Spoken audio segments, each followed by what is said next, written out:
and trading partners will continue to negotiate new agreements all around the world, leaving us behind. I hope the administration will reverse course and promptly consult with our committee about a plan to re-engage in countries like the UK, Kenya, Japan, and the EU. We must also keep in mind that infrastructure projects in the U.S. are among the most expensive in the world due to substantial regulatory burdens. Some important Republican priorities in this area include streamlining how we build and maintain our infrastructure and maximize public-private partnerships to make infrastructure spending more cost-effective. This will allow us to leverage infrastructure spending as effectively as possible, allowing for more growth, competitiveness, and more good-paying jobs. I'm also very opposed to the tax hikes that the Biden administration proposes. Higher taxes will make us less competitive, the U.S. less competitive, and hamper our economic recovery, sending jobs overseas, and lower wages. Higher taxes will cost jobs. That's simply a fact. In terms, they are not a pro-worker policy. Let's come together in a bipartisan way to find cost-effective and efficient solutions to our infrastructure challenges. If we do this right, we can make America hum by facilitating growth and good jobs to benefit American workers and families. Thank you again, Mr. Chairman, for calling this hearing. And I want to thank the witnesses for taking their time to be here today. I look forward to their testimony. And Mr. Chairman, I yield back. Thank you very much, Congressman Buchanan. I look forward to engaging you and others on the important tax provisions that the administration has provided. I think there's a robust discussion to be had, and I look forward to that. I take your point about working with the administration on trade. We're soon going to have Ambassador Tai join us to deal with the trade agenda of the administration. I think it's going to be a very productive one. And I think due to the long-term relationship our subcommittee has with the ambassador, that we'll have plenty of opportunity to interact with her, and I look forward to it. First, now let's turn to the opening statements from our witnesses. The first witness is the Honorable Byron Brown, the mayor of Buffalo, New York. Our next witness will be Mario Cordario, the the executive director of the Port of Long Beach and the chairman of the board of the American Association of Port Authorities. Next, Dr. Mona Hanna-Attisha, founder and director of the Michigan State University and Hurley Child's Hospital Pediatric Public Health Initiative. Our fourth witness will be Stan Santos, legislative chair for the Communication Workers of America's Coastal Valley Council. Our fifth witness is Ms. Fawn Sharp, president of the National Congress of American Indians. And sixth will be Dr. Nicole Turner-Lee, director of the Center for Technology Innovation and a senior fellow in governance studies at the Brookings Institution. Our final witness is Mr. Paul Anderson, the president and CEO of Port Tampa Bay. Each of your statements will be made part of the record in its entirety. I would ask that you summarize your testimony in 5 minutes or less. And to help you keep that, please keep an eye on the clock that should be pinned to your screen. If you go over time, I'll notify you with a gentle tap of the gavel. Before recognizing Mayor Brown, I would like to provide our colleague, Representative Higgins, the opportunity for a few introductory comments. And let me say, I deeply appreciate, Brian, your helping facilitate the mayor's presence here today. Thank you, Mr. Chairman. It's my great pleasure to introduce the Honorable Byron W. Brown. He is the mayor of the city of Buffalo to testify before the Ways and Means Subcommittee on Trade. Mayor Brown is in his fourth term as mayor of New York's second largest city. Under his leadership, the city has made tremendous progress toward reversing the decline caused by bad trade policies over the past half century. Today, Buffalo is experiencing a renaissance, and the city is growing once more in population, in jobs, and in opportunity. Mayor Brown is leading Buffalo's rebirth. He knows the value of infrastructure and how it impacts our communities and affects our quality of life. I welcome him back. I welcome him here today, and I look forward to hearing his testimony. Chairman Blumenauer, Ranking Member Buchanan, members of the subcommittee, it's an honor to be with you today. Congressman Higgins, thank you for your partnership and your generous introduction. Thank you for the opportunity to testify before the Ways and Means Subcommittee on Trade regarding the lack of federal infrastructure funding and how it has hurt the competitiveness of cities. I'd like to open by expressing my support for President Biden's American Jobs Plan because it restores the traditional partnership between the federal government and local municipalities on infrastructure funding, which used to provide working class families the opportunity to have a good home in a stable neighborhood and allowed communities to sustain a healthy pace of development. Since the 1960s, Buffalo's tax base, like that of other manufacturing cities, changed rapidly. Suburban development drew a greater number of middle-class homeowners away, and cities were deprived of the solid economic base they relied on to fund services, maintain property values, and attract employers. As a result, our infrastructure deteriorated, with the relatively little funding available going mostly to maintenance and repairs. Meanwhile, the costs of even this work, which continues to accelerate, are being borne by the residents who can least afford it. The key to ending this cycle and restoring a sense of equity to our infrastructure funding is having a re-engaged federal partner. Buffalo's economy, because of our proximity to the Canadian border and Toronto, is heavily dependent on foreign trade and tourism. Canada is New York State's #1 export market, with over $19 billion in goods and services crossing into Canada annually. New technologies, new services, and new modes of transportation are emerging at a rapid pace. We must have an infrastructure that will be able to meet the demands that trade in the 21st century will require. That means that our infrastructure must be capable of supporting the autonomous electric vehicles that are becoming a greater segment of the transportation industry. These low or no carbon vehicles will rely on the presence of sensors, communications devices, and a charging infrastructure, which we should lay the foundation for now. Trade will also take on an increasingly digital aspect, with the information being shared between universities, financial institutions, and biomedical researchers being just as important as the goods which move across our border. To do this, our information infrastructure must have greater capacity, be more secure, and provide greater accessibility to every resident. That last component is critical to ending some of the racial, economic, and wealth disparities that have left too many Black and brown children without internet access during the pandemic, while other children who lived just a half mile or less away had excellent connections. The ability to move goods and people by rail must also be improved if cities are to remain competitive. This will mean dedicated lines for high-speed rail between metro areas like Buffalo and Toronto, as well as greater commercial rail capacity so that our reliance on other carbon-producing modes of transit shrinks.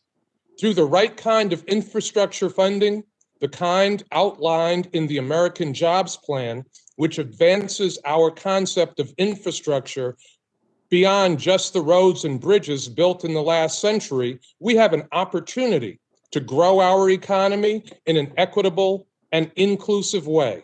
When we think of infrastructure as an investment in our water and sewer systems so our children grow up in healthy homes, in our civic infrastructure so that cultural institutions become public spaces that help heal racial and social divides through art and dialogue, in our digital infrastructure so that every resident can fully participate in the economic, social, and educational life of our nation, and in our human infrastructure so that the people who are the ultimate users of these systems are leading healthy, safe, and productive lives, then we can envision a more prosperous America that benefits every resident. Again, thank you all very much for giving me the opportunity to testify before you today. Thank you very much, Mayor Brown, for your testimony. We deeply appreciate it. Our next witness, Mr. Mario Cordorio, the Executive Director of the Port of Long Beach and the Chairman of the Board of the American Association of Port Authorities. Welcome. Good morning, Chairman Blumenauer, Ranking Member Buchanan, and members of the subcommittee. My name is Mario Cordorio. I am the Executive Director of the Port of Long Beach and Chairman of the Board of the American Association of Port Authorities. Chairman Blumenauer, we appreciate your long-standing support and commitment to infrastructure and recognizing the important role that ports in the United States play in our economy. The Port of Long Beach is a premier U.S. gateway for trans-Pacific trade and a trailblazer in innovative goods movement, safety, environmental stewardship, and sustainability. As the second busiest container seaport in the United States, the port handles trade valued at $200 billion annually and supports 2.6 million jobs across the nation. Goods movement through the Port of Long Beach originates in and are destined to every congressional district in the mainland of the United States. Together with the Port of Los Angeles, the San Pedro Bay Port Complex moves more than 40% of our nation's waterborne goods. U.S. maritime ports generate $5.4 trillion in economic activity annually, representing 26% of our nation's GDP. Ports are responsible for 38.8 million direct, induced, and indirect jobs. Today, I would like to discuss 4 areas of infrastructure investment that are critical to meeting our current supply chain needs and expanding U.S. exports in the global market. Rail, sustainability, energy resiliency, and a comment on port operations and policy. As to rail, the port is committed to reducing congestion and air emissions that are harmful to our neighborhoods and the region. We see on-dock rail capabilities as providing a critical environmental benefit by enabling more containers to be loaded directly on rail, thereby reducing the number of trucks required to serve the port. The port is investing over $1 billion in on-dock rail capacity, which will allow us to move containers here at the Port of Long Beach by the year 2030 at the percentile 35%. The Association of American Port Authorities has identified $20 billion in multimodal and rail access needs at U.S. ports. We respectfully ask Congress to allocate the $20 billion through the Department of Transportation's existing Port Infrastructure Development Program for coastal port infrastructure and intermodal freight movement connectors. As to sustainability, robust funding is also needed to create sustainable goods movement economy that benefits the environment and improves air quality around the nation's busiest trade corridors. Government investments of at least $50 billion are needed for electrification of dockside ship connections and zero and near zero emission port equipment. The port's Cleaner Action Plan has resulted in significant reduction of harmful emissions. Continued implementation of the Cleaner Action Plan with a quest for zero emission port operations will cost approximately $14 billion. Federal dollars are needed to advance the environmental responsible, ambitious initiatives. Energy resiliency. Renewable energy technologies, other self-generation systems, controls, and energy storage will allow the port to isolate operations from the local energy grid during times of emergency and outage. The AAPA is advocating $500 million be included in any large-scale infrastructure investment package for port development in support of offshore wind energy, as identified by the administrations necessary to catalyze the development of offshore wind at scale. These funds are critical to strengthen our docks for storage, assembly, and transport of offshore wind energy components. As to policy, in addition to infrastructure investment in the United States, I wish to keep up with the global economy and increase of its market share. We need to create a new business model in this country. Ports in Asia and some ports in Europe operate 24/7. In the US, no port operates 24/7. The Port of Long Beach is advocating a changing business model. It requires a seismic shift, not only for our docks, but throughout the entire supply chain, trucks, warehouses, and manufacturing. U.S. ports are also exploring expanded use of the Maritime Administration's Marine Highways Program to accomplish freight distribution. Freights unloaded from ship to dock and then transferred to a barge has the harbor maintenance tax applied twice, once for imported cargo and a second time as domestic cargo is serving an impediment to the marine highway use. Travel and tourism count as huge American net exports and are major competitive advantage for our country.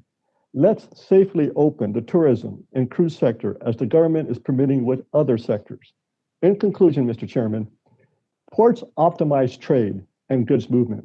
Throughout the COVID-19 pandemic, the ports were proven to be an essential operation, moving life-saving PPE and advocating for testing and vaccines.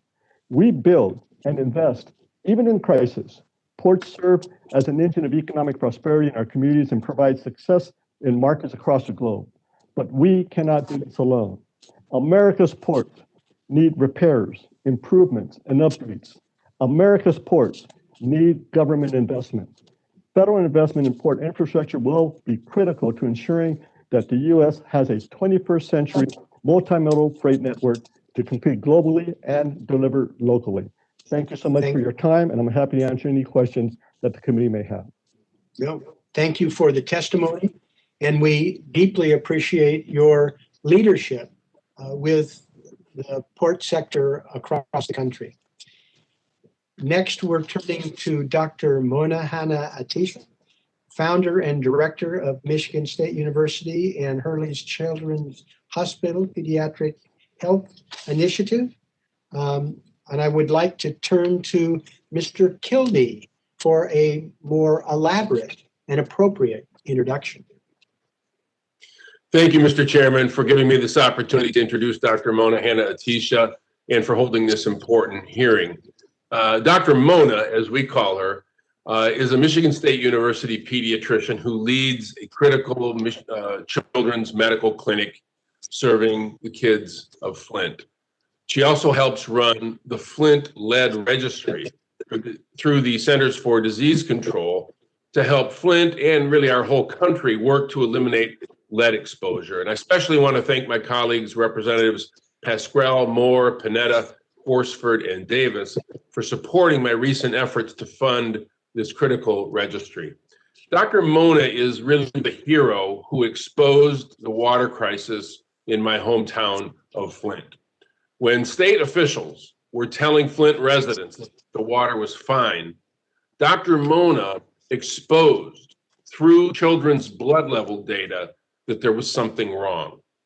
Dr. Mona embodies the spirit of the people of my hometown of Flint. She's persistent, she's unwavering in her convictions, she's an incredible advocate on behalf of children in Flint and everywhere, and she's someone with a huge heart. So I'm really glad to have her here today to talk about the importance of water infrastructure. Nobody knows the consequence of the failure of that form of infrastructure better than Dr. Mona Hanna-Attisha. So, Dr. Mona.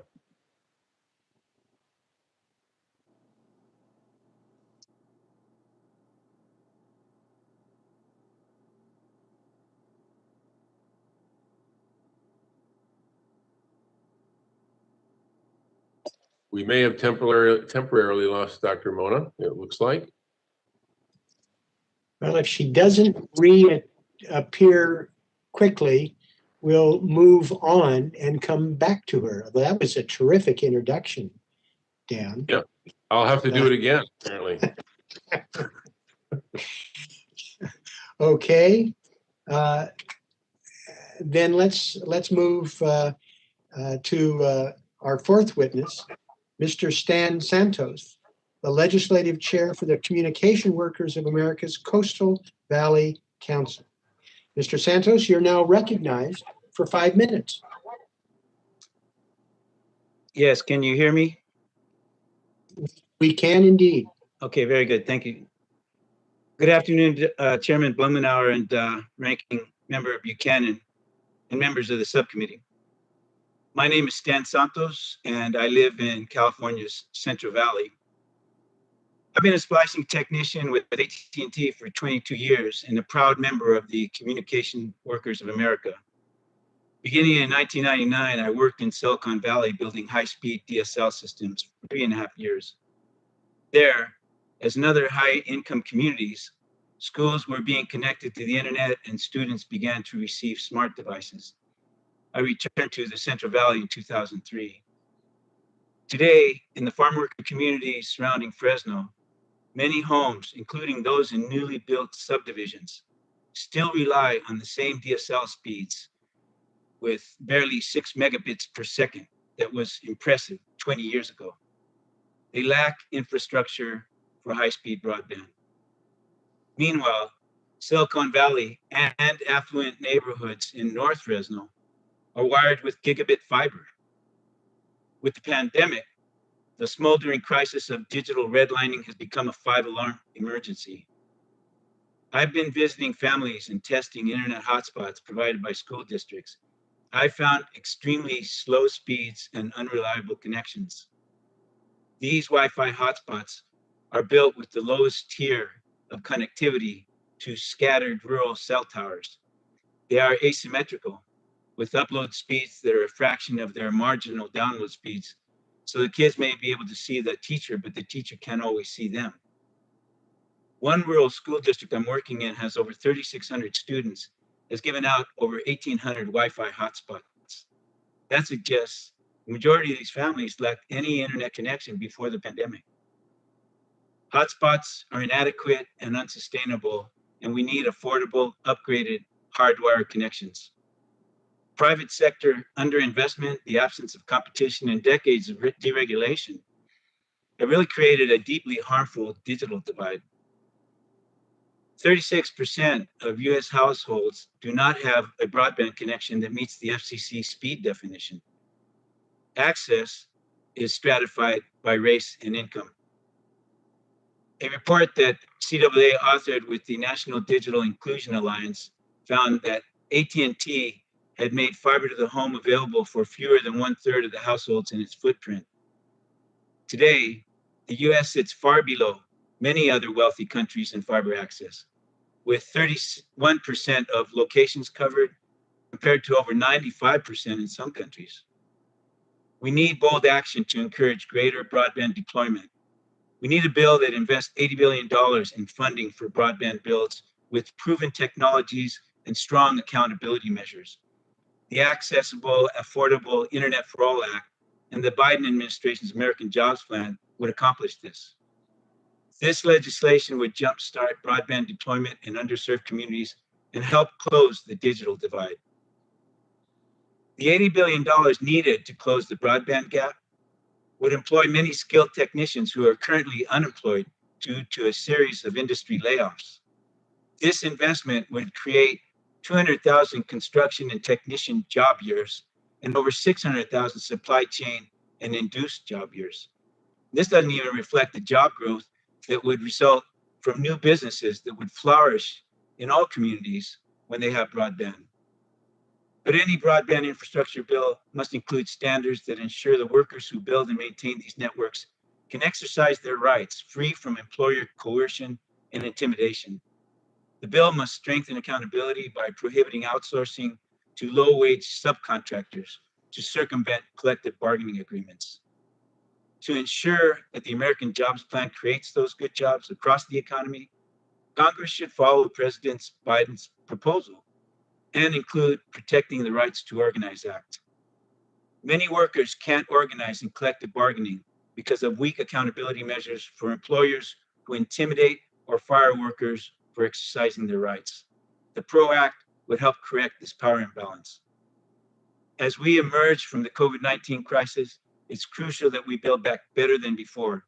We must ensure all communities have access to broadband, an essential utility in today's society, just like electricity and water.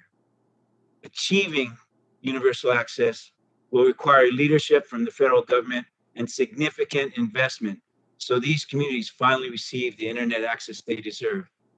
That will also support their inclusion in our democracy. Thank you.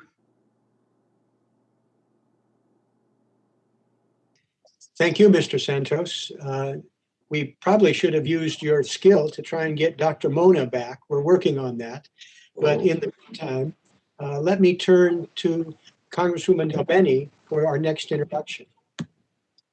Thank you, Mr. Chairman. I am so excited to welcome President Von Sharp to the subcommittee today. President Sharp, thank you for being here and for lending your expertise to our committee on the infrastructure needs of tribal nations. President Sharp served as the 23rd president of the National Congress of American Indians, the oldest, largest, and most representative American Indian and Alaska Native tribal government organization in the country. And she is the third woman to hold the position of NCAI president. She is also the current vice president of the Quinault Indian Nation on the Pacific coast of Washington State after being a 5-term past president. And she has held numerous leadership positions, both appointed by Governor Gary Locke to serve as a trustee for Grace Harbor College, served as governor of the Washington State Bar Association, a trustee of the Washington State Bar Association, and she is incredibly knowledgeable and has served in leadership, addressing so many issues across our country. She graduated from Gonzaga University in Spokane and got her law degree from the University of Washington, and has also received certificates from the National Judicial College at the University of Nevada and in international human rights law at the University of Oxford. So as a fellow Washingtonian, I'm so proud to welcome you before this committee, and I look forward to your testimony. Thank you for joining us. Great. Anjik Hiwishka, Chairman Blumenauer, Ranking Member Buchanan, and members of the subcommittee. On behalf of the National Congress of American Indians, I thank you for holding this hearing. I am Fawn Sharp, President of NCAI. Investing in Indian country's infrastructure is critical to tribal nations' economies and the health, safety, and welfare of our citizens and surrounding communities. Tribal nations maintain and develop essential infrastructure and create jobs that sustain their regional economies and play a critical role in advancing the United States' energy independence. Unfortunately, for decades, the federal government has recognized that its trust and treaty responsibility to tribal nations has been chronically underfunded. As a result, Indian country has substandard infrastructure in every sector, and this crisis has been documented in multiple reports by the United States Commission on Civil Rights, including the most recently in its 2018 Broken Promises report. The statistics are both shocking and harrowing. These disparities increase our vulnerability to the COVID-19 pandemic and resulted in our communities having, at times, the highest per capita COVID infection, hospitalization, and death rates in the United States. To recover and rebuild from our current crises, the United States must support tribal economies. And in supporting our tribal economies, we also suggested and submitted a letter on April 13th, 2021, along with 30 tribal organizations. We sent a letter to Congress addressing comprehensive tribal legislative priorities in these areas. The letter was incorporated in my written testimony, and today my testimony will focus on infrastructure financing parity, energy independence, and climate resiliency. First, I'll discuss tribal tax parity. In addition to underfunding of the existing tribal infrastructure programs, tribal nations encounter barriers to financing public goods such as infrastructure and energy development. While the Supreme Court has long recognized tribal inherent sovereign authority to tax on tribal lands, state and local governments often attempt to tax economic activities on those same lands. This dual taxation creates disincentives to invest in businesses on tribal lands and results in tribal nations often foregoing their inherent right to tax so that they can retain private investment. Forfeiture of this critical revenue, in turn, contributes to the distressed economic conditions that exist on many tribal lands. Due to dual taxation, generation of revenue through tribal economic development and achieving governmental parity under the tax code are especially critical in order to support tribal trade and commerce in tribal economies. Congress has both a trust and treaty responsibility to ensure federal tax policy affords tribal nations the same opportunities as other governments to provide for their citizens. Despite this obligation, the tax code does not provide to tribal nations many of the benefits, incentives, and protections available to state and local governments. This disparity places tribal nations at a disadvantage when it comes to financing infrastructure and energy development. One example is bond financing. Presently, state and local governments can issue tax-exempt bond debt for commercial activities, while tribal governments are not able to issue the same bonds. We're only allowed to issue bonds for economic development activity for essential government functions. The American Recovery and Reinvestment Act of 2009 created a pilot program titled Tribal Economic Development Bonds that established a $2 billion volume cap and permitted tribal governments to finance projects on par with state governments.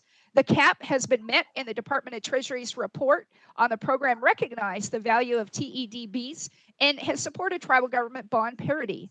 Equitable bond authority are one of the many tax parity asks that are essential to supporting tribal financing of public goods. Next, I'll discuss energy and climate action.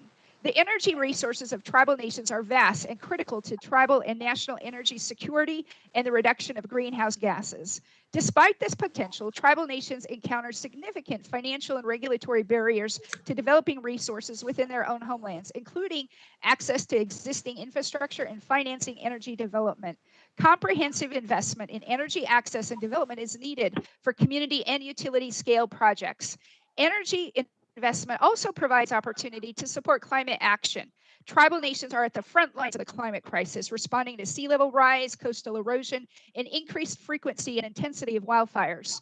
Due to these impacts, tribal nations are key partners in the national and global response to climate change and have the capacity to bridge the divide between traditional and renewable energy. To support this partnership, Congress must pass legislation that includes full and meaningful consultation with decision makers, funding of climate action via increased appropriations, grants, and public-private financing opportunities, and ensure government parity in climate action by including tribal nations in federally funded responses to the climate crisis. In conclusion, I thank you for the opportunity to testify, and I look forward to any questions. Mr. Chairman, I yield back.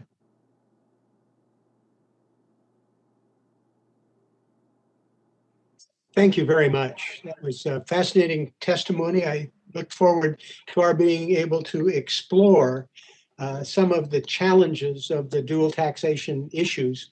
I hear via Congressman Kildee that Dr. Mona is back with us, and he advises that she'll be able to also comment on reliable broadband. Doctor? Yes, I am here, and that was actually all planned to support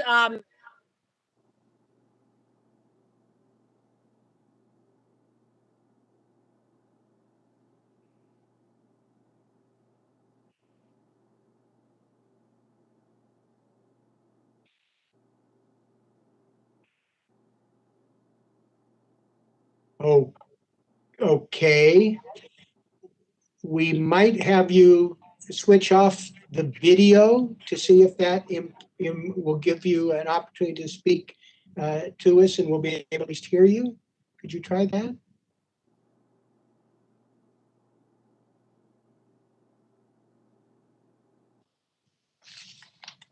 Okay.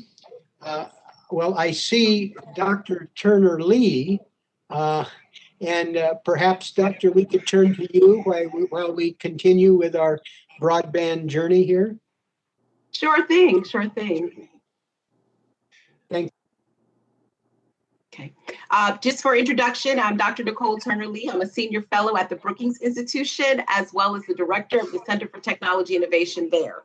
First and foremost, I want to thank the chairman, as well as the ranking member Buchanan and the distinguished members of this committee for this opportunity to testify. And in my work, I look at these issues, particularly broadband infrastructure and digital inclusion, and I'm a soon-to-be author of a new book that looks at the U.S. digital divide. I want to first applaud the committee, the White House, and Congress for looking at this issue of high-speed broadband as a critical infrastructure asset. We know that broadband networks deliver significant benefits for citizens in the areas of education, employment, healthcare, government services, and banking. Smart infrastructure is also significant to the vitality and longevity of energy, waste, and transport systems. And the White House's American Jobs Plan recently referred to broadband as the new electricity by comparing it to the rural electrification movement. And I would expound on this notion and consider broadband to be more than a connector, but an enabler of individual and community capacities that improves upon the lives of residents in their communities. My testimony today just touches upon 3 points as we think about the role of broadband in improving economic empowerment and competitiveness. First, digital infrastructure must be deployed equally and accurately. Accurate national and local broadband mapping must direct us to the communities and people least served, especially high need areas that populations who are rural, urban, suburban, and tribal are in most need. Second, consumer adoption and workforce training are keys to producing workforce opportunities for residents, business owners, and entrepreneurs who are critical to creating new futures on these emerging platforms. And my third and final point is that broadband must be equity deployed and available throughout the US, especially in areas where the lack of access has foreclosed on the opportunities for people of color and the economically vulnerable. This new round of infrastructure investments must promise to close the digital divide and avoid widening systemic inequalities, including racism, poverty, and social isolation. These 3 points are included in what I've coined America's Tech New Deal, a proposal to deepen private sector investments in high-speed broadband networks while forging ahead with new models that leverage this critical infrastructure for job creation, small business expansion, and the reimagined delivery of services, including remote education, work, and healthcare. We saw this under FDR, but it wouldn't be until Truman and the Fair Deal that we would see that it would be equitable and just. And members of the committee, this is important because the pandemic has essentially seen these types of statistics. An estimated 71% of US employed adults work remotely, up 20% prior to the outbreak. 73 of our nation's 100 largest K-12 public schools only offer remote classes or hybrid models. And people's daily lives, from shopping to funeralizing loved ones, is now taking place online. And given these trends, broadband will seemingly play a permanent role in our lives, and that's why it's critical infrastructure. In addition to that, as you mentioned, we have to ensure that as we build it, we put people to work and we leverage it in a way that we do not impose upon those who are already digitally invisible, a concept that I talk about in my book after touring the country and meeting people in housing who are of color, who are poor, who live in areas like tribal nations or tribal lands or rural areas who have been left behind. These 3 points that I'm trying to make point to the lack of access, cost, and adoption. And while we can go into those questions during the full comments, and they're also in my testimony, it's very important that we have data on access so we do not overbuild and we think about future-proofing broadband models so that we can include a series of technological solutions and be more technology agnostic than preferencing just fiber. We've got to figure out how to do this in ways that we can use white spaces, 5G, cable, and other resources to connect people. When it comes to cost, we have some models from the pandemic that are working. The emergency broadband benefit should be permanent to allow for greater subsidies to families, low-cost broadband programs, and I would say this, we need to officially and permanently bring wiring to public housing and other federally assisted entities. And finally, we cannot build infrastructure without adoption and use. As it was mentioned, the school kids who were sitting on the stoops of Taco Bell's and McDonald's before the pandemic are still sitting on the same stoop trying to do their homework. And so it's important in that case, as well as in health, that we focus on ways to put the same amount of investment in adoption programs as we do in infrastructure, as well as cost. With those things, the Tech New Deal that I'm suggesting as I wrap up my testimony really starts with 4 points. Let's collect some real data and let's get investments to people with the most need first before we overbuild or we saturate marketplaces that already have broadband access. Let's reform universal service so this down payment on broadband is complemented by money we already have allocated to ensure that it is affordable and we can actually subsidize these types of investments. And third, I would just say this, as you've mentioned, let's pair infrastructure with workforce development in an intentional way so that we can put people back to work the way we tried to do after the Great Depression, and let's do it equitably. As Majority Whip Clyburn has told me, let's make this a tech new deal that's fair, inclusive, and accessible to all. Thank you very much, and I look forward to the questions that come from the committee. Thank you very much. I appreciate that concept of digitally invisible. I don't see Dr. Mona, so what you can all look forward to is that Dan Kildee is going to be texting and calling you all, delivering his version of that testimony. And we look forward to that, Dan, if we don't get Dr. Mona before we're through. But now, continuing the theme, dealing with our port infrastructure, our final witness is Mr. Paul Anderson, the President and CEO of the Port of Tampa Bay. Mr. Anderson, welcome. Thank you, Chairman Blumenauer, Ranking Member Buchanan, and distinguished committee members. My name is Paul Anderson, and I'm President and CEO of Port Tampa Bay. Thank you for holding this hearing this afternoon.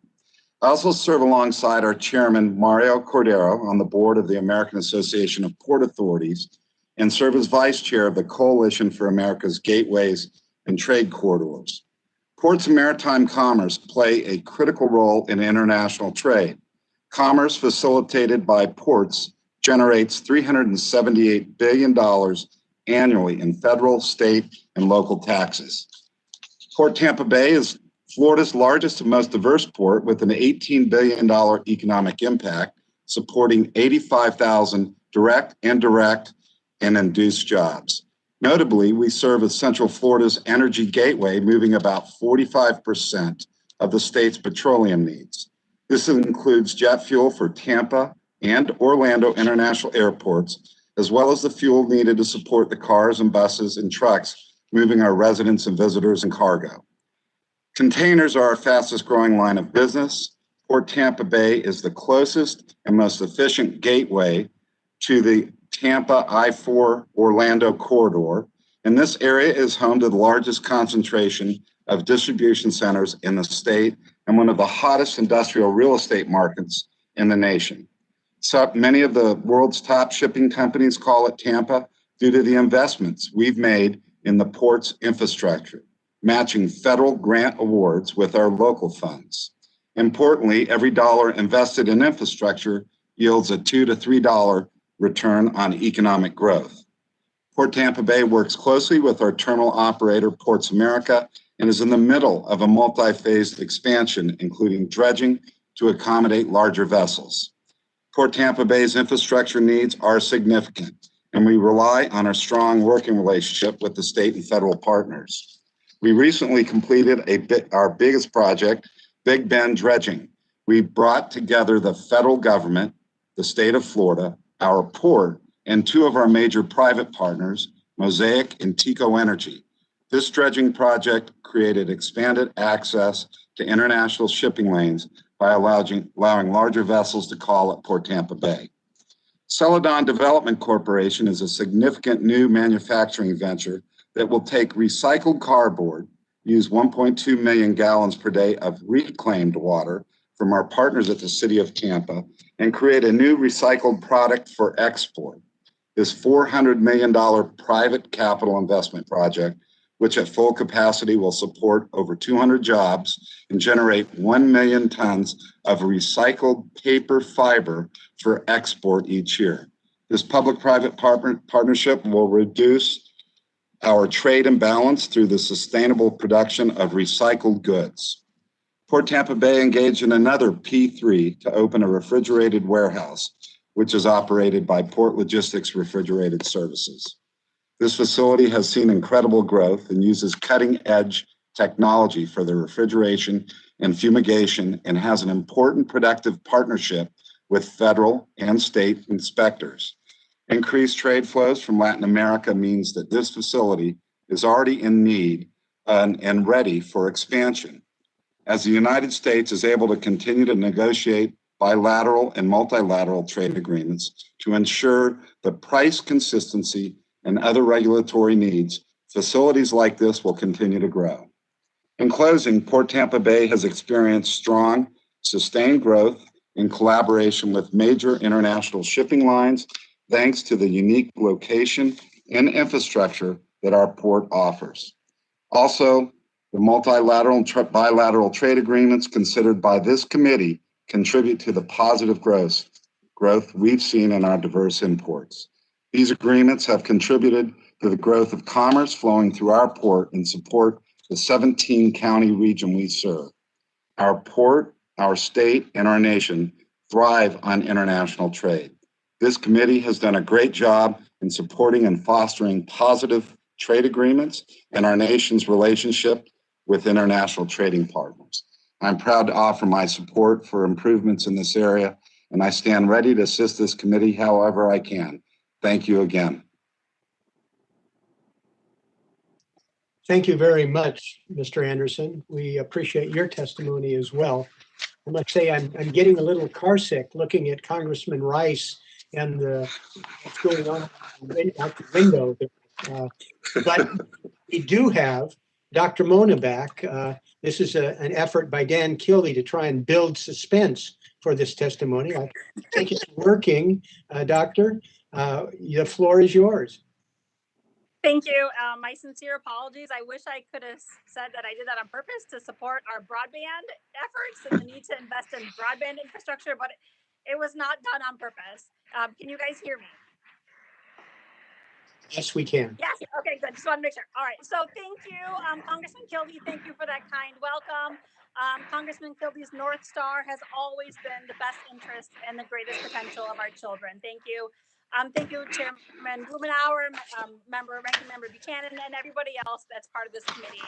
Infrastructure is a critical topic, as you've all said, and I am pleased that the subcommittee is voting today's hearing fit, especially as it relates to drinking water. And one of the advantages of doing this virtually, and definitely not the internet connection, but is I get to share things with you that I couldn't probably bring to the Capitol. This right here is a lead pipe, and I'm so glad my video works. In Flint's history, before the water crisis, lead pipes were probably best known for beating union organizers, especially during our historic sit-down strike. And sadly, as we've learned firsthand in Flint, there's more than one way to hurt people with lead pipes. My friend Harold Harrington gave me this pipe a couple days ago. Harold is a Flint master plumber, a member of United Association UA 370, which is the local union of plumbers and pipe fitters. Harold and his colleagues have been working tirelessly to replace Flint pipes. This is actually the first pipe that was replaced in Flint. And I think you can appreciate that our pipes are like straws. You see that? They're just like drinking water straws. But in Flint and in cities across this country, these straws are made of a poison with no safe level, a poison that erodes cognition and twists behavior and can forever alter the trajectory of children. And you never really know when a piece of that poison is going to come off our straws and go into our drinking water and ultimately into the bodies of our children. And I want to show you another lead pipe. This is another lead pipe that came from the home of Oscar and Elizabeth Brown. In the 1950s, the Browns moved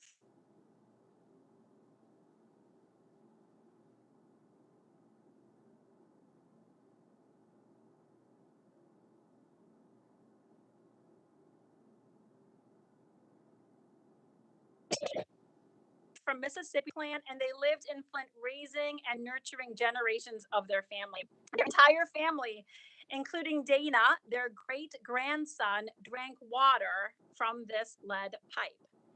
And to this day, my heart breaks knowing that lead-poisoned water was filling baby bottles and sippy cups. Dana has had health problems, including seizures, and I wish there was something as a pediatrician that I could prescribe to take away what happened in Flint. But when it comes to lead, the only cure is prevention. Our decades-long inaction to invest in infrastructure failed the children of Flint. But Flint's crisis was not the first, the last, or the worst. The U.S. was stubbornly slow to respect science and didn't restrict the use of lead pipes until 1986. And we don't even know, but we think there's about 9 million lead lines in the country. And we're almost done replacing our lead pipes in Flint, and so is another post-crisis city, Newark, New Jersey. Utilizing the expertise of highly skilled plumbers and pipe fitters like Harold, Flint and Newark are doing this critical infrastructure work faster than ever before. And as a pediatrician, I would be remiss if I did not say that the ill effects of poverty and income inequality also manifest in the bodies and in the blunted potential of children. So it is a public health priority that our pipes are replaced by men and women in union jobs making a living wage. But it shouldn't take crises to reactively ensure safe drinking water or living wage jobs. I fully support President Biden's plan to remove 100% of our lead pipes as quickly as possible. And as we strive to eliminate inequities and implement environmental justice and anti-racist policies, water infrastructure work, especially lead pipe work, should be prioritized in historically disadvantaged communities. These investments are not just about pipes and plumbing, they are about people and our potential to right historic wrongs. And some will argue about the cost, but the cost of inaction is unaffordable. The economic cost of lead exposure includes lost productivity and earnings, and greater healthcare, mental health, criminal justice, and special education costs. For every lead pipe replaced, there is a 33% societal return on investment. It makes economic sense. And I spoke a lot about lead, and as Congressman Kildee knows, I could probably go on for hours, but I also want to share that our overall water infrastructure is outdated, it is fragile, and also a threat to our public health. From addressing emerging contaminants like the forever chemicals, the PFAS chemicals, to ensuring safe drinking water during extreme weather conditions, investments in infrastructure are critical for our global competitiveness. In closing, I want to come back to this lead pipe, this toxic straw, right? This pipe and the millions like it belong down the street at the Smithsonian. I look forward to the museum exhibits and the history books showcasing that time when the leaders of our great nation, you guys, boldly took action to invest not only in our drinking water infrastructure, but also in the foundation of our nation's greatest and most valuable resource, our children. Thank you for this opportunity, and I look forward to your questions. Thank you, Dr. Mona. It was well worth waiting for. I think that's compelling that the only cure is prevention. I will just have one question because I want to make sure my colleagues have an opportunity to deal with this amazing series of panelists. But I would like to just direct it to President Sharp, if I could. You highlight in your testimony the substandard infrastructure in Indian country and how these infrastructure disparities dramatically increase the vulnerability of American Indians and Alaskan Natives during the COVID-19 pandemic. You highlight some of the funding inequities, which I thought was really compelling. But I wondered if you could just focus for a moment on what we should be doing to support and amplify Native communities' efforts to mitigate the effects of climate change on our country and your sense of infrastructure priorities for Indian country. Excellent question. I really appreciate the question on climate change. Some of the significant things that I think would be very helpful is including tribal nations at the table at all levels. Right now, we actively engage in climate policy at the local, national, regional, and international levels. And I think having an opportunity to see from our perspective what it means to envision how we can best recover and confront the impacts of climate change. We need to not only focus on new and emerging science and technology, but also the thousands of years of knowledge and wisdom and traditional ecological knowledge that we do possess, and direct investments in tribal nation infrastructure in every sector is going to help only strengthen us and ensure that we play our part in providing the economic recovery and success that the United States also envisions.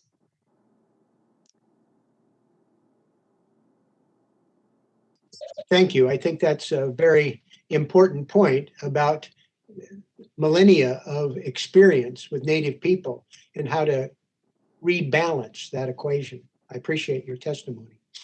As I say, let me just turn now so that other committee members have an opportunity. Congressman Buchanan. Well, thank you, Mr. Chairman. It's a critical and timely hearing, and I want to appreciate, because we work on a bunch of things together. We want to do everything we can to work together on a bipartisan basis. Let me mention Mr. Anderson. I've watched Paul, his incredible leadership. He's done an incredible job at the port. As he mentioned, 85,000 jobs, I think it was. It's unbelievable. But I wanted to touch on Mr. Anderson. As we look to the government, federal government, with all this spending, one of the things I think we have to be open-minded to is public-private partnerships. And you mentioned Big Bend, the canal, widening that, expanding that. I know it's expensive, but talk a little bit about public-private partnerships and how you put that together. Again, thank you, Ranking Member Buchanan, for having me today and inviting me to testify. Private-public partnerships have began with really the strategic location of our port and identifying companies that had an interest in expanding their infrastructure and supporting their customers. The ones that I mentioned both have very sustainable benefits to them, and in both cases, private equity partners invested hundreds of millions of dollars, and we matched those with revenue generated both by the port as well as some federal and state dollars. So we've not only brought together a private sector and partner, we've been able to work very closely with our state and federal partners to truly make this a winning strategy for investment in our port. And in many cases, it's making up, like the Big Bend, where we had Tico Energy and Mosaic. I think this was unprecedented, where private companies were investing in dredging a federal approved channel. So we're looking for additional opportunities to do this, and it's always another way to find infrastructure funding for our port. Hey, Paul, I've got about 3 minutes and 2 questions extra. Can you talk a little bit about the importance of trade agreements like USMCA and us being aggressive on that front, whether it's Central and South America or European friends? Because I know you're one of the closest, not the closest ports to the Panama Canal, but maybe just touch on that quickly about the significance of trade agreements. The USMCA is vital. Our 3 largest trading partners are Brazil, Mexico, and Canada.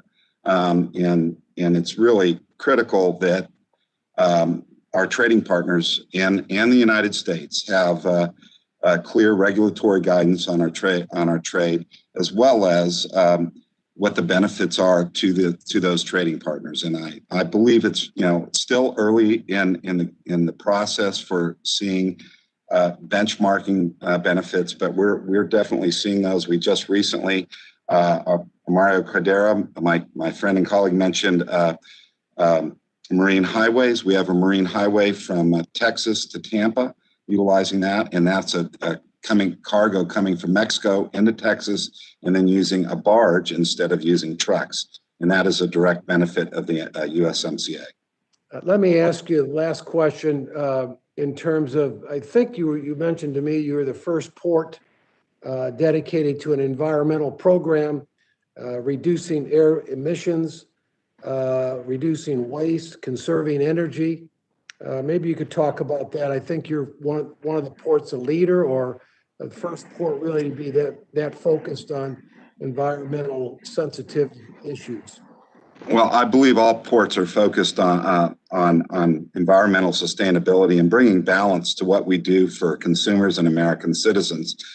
We have world-class bird nesting program with Audubon Society. We just last week had a port cleanup of trash, marine trash that's not from the port, but from surrounding communities. Over 500 volunteers removed 10 tons of trash from mangroves and other surrounding areas. And we have electrification of a lot of our equipment. And as well, we've installed digital infrastructure, which we feel is not only more efficient, it's also sustainable in the event of hurricane and other weather-related events. Well, thank you, Paul. And Mr. Chairman, I yield back. Thank you. Thank you very much, Mr. Buchanan. Congressman Kind. Well, thank you, Mr. Chairman, and thank you for holding this important hearing. And Mr. Chairman, first of all, thanks for your tremendous leadership through the years and trying to get us rallied in a bipartisan fashion for a major infrastructure reinvestment plan for our country, so we can start rebuilding America, rebuilding Wisconsin, rebuilding Oregon the way we need to. First, a quick story, Mr. Chairman, before I ask a question. I got up early in the morning, as I usually do, to run the city streets of my hometown in La Crosse. Today, it took me twice as long to complete the route because everyone who saw me out there was stopping me to talk to me about this pothole here or this road that needed attention there, this bridge that we've been putting off for too long, the water system that needs attention. So the demand is out there, and the time couldn't be more perfect coming out of the coronavirus for us to be focused on this. And I commend all the witnesses for your excellent testimony here today. But let me start with you, Dr. Turner-Lee. You mentioned Mr. Clyburn, and I've been participating with him in a national broadband task force. You know, this virus has really highlighted the digital divide like never before and the work ahead of us. Yes, we have to get good mapping to see where the shortfalls occur. Yes, we have to do a better job of understanding the different internet speeds, which is crucial as well. But my question to you is, we're going to need to partner, leverage public funds with the private sector. How do we get the private companies being rewarded these payments, the contracts, to do what they say they're going to do, rather than picking up and leaving, which happened in one of my communities in the northern part of my district recently, or stretching it out and taking 2 or 3 times as long? What type of oversight do you think we're going to need to do with the private sector on broadband build-out? You know, thank you, Representative. I appreciate that question in particular, because as you know, with universal service, it's always been guided by a return on investment model. So we have to change that formula, because what the pandemic has demonstrated is there is a return on investment for everyone, and particularly for those that experience high rates of systemic inequality or are geographically isolated. So I do agree with you that we have to change the frame, right? We've got to change the equation, so that broadband access is not about market-based outcomes, but rather it's about creating an ecosystem where everybody can participate, particularly if we're going to reach 100% penetration. With that being the case, I do think Mr. Clyburn's bill on the adoption of an agency is really interesting, right? Because it places within the control, potentially under commerce, an agency that is able to look at the metrics and the strategies for actually putting these solutions out there. The reason I went with the Tech New Deal, Congressman, was because I feel like there's several Post-it notes out there and they're not guided under one frame.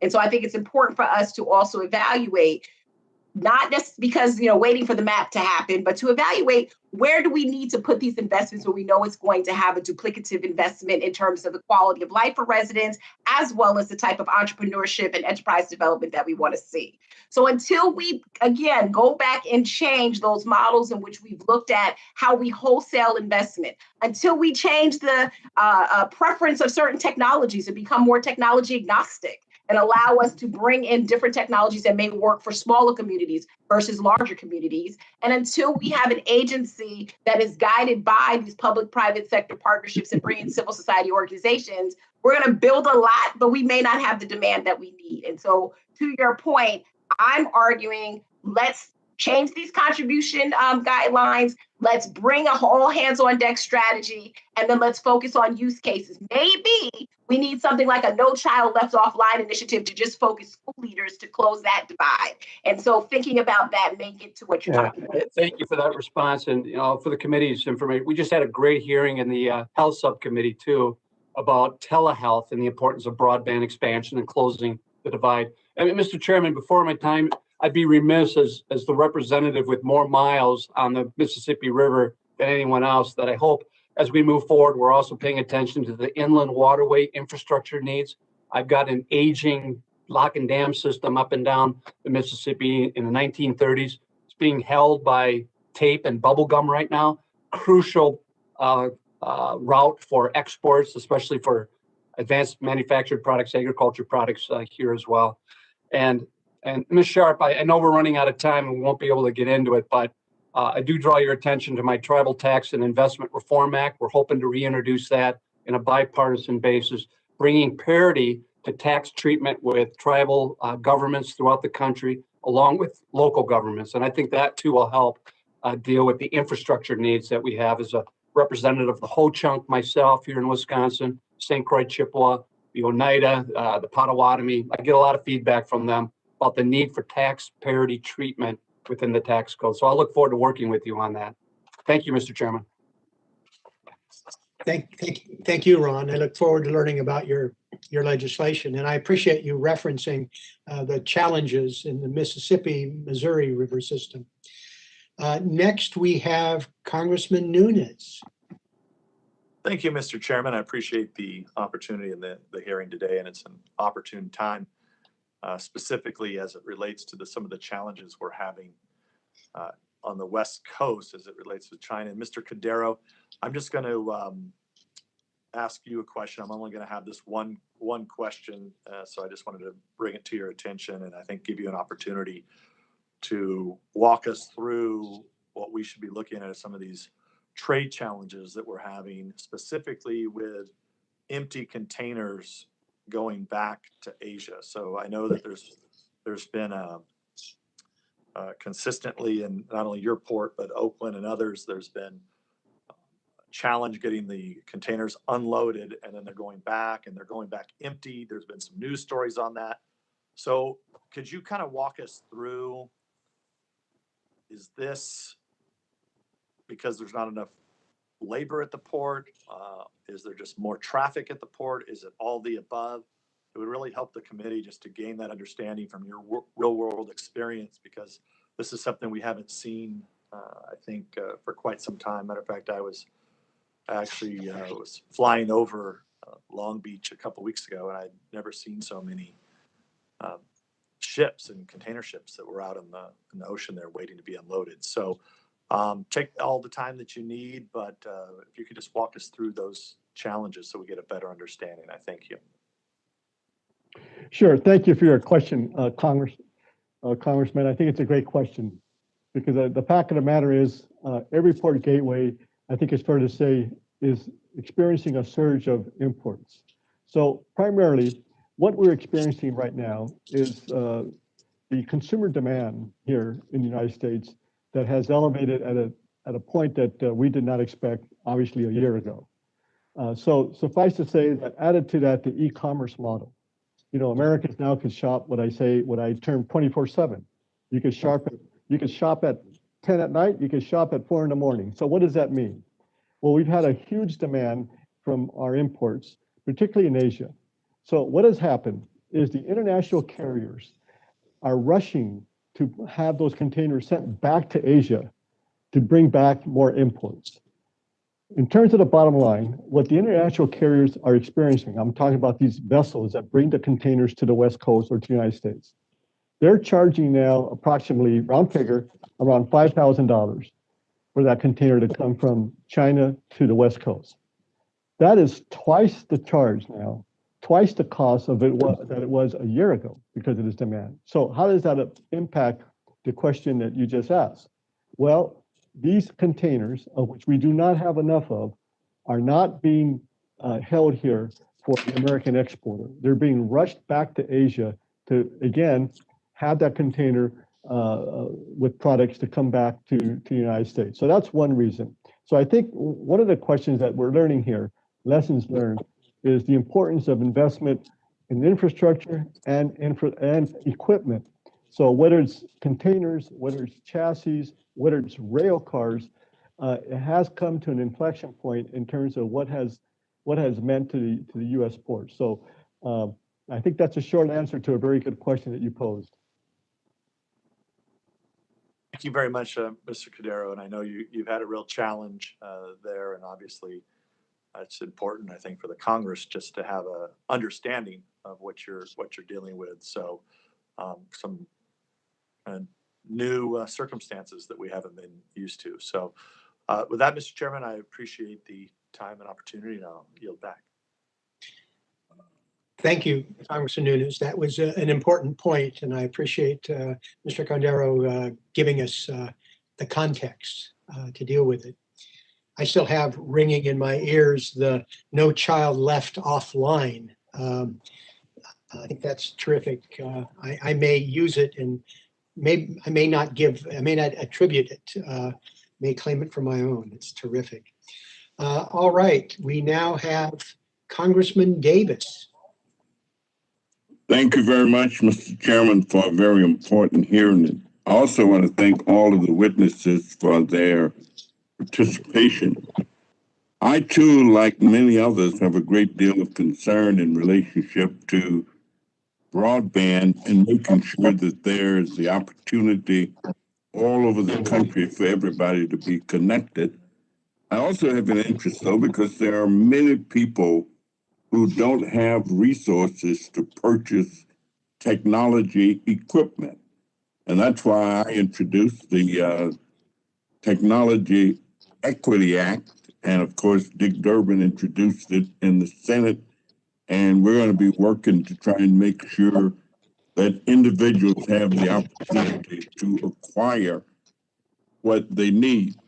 Dr. Lee, I heard you mention Franklin Delano Roosevelt. And anytime I hear anything about Roosevelt, you know, my spirits go up.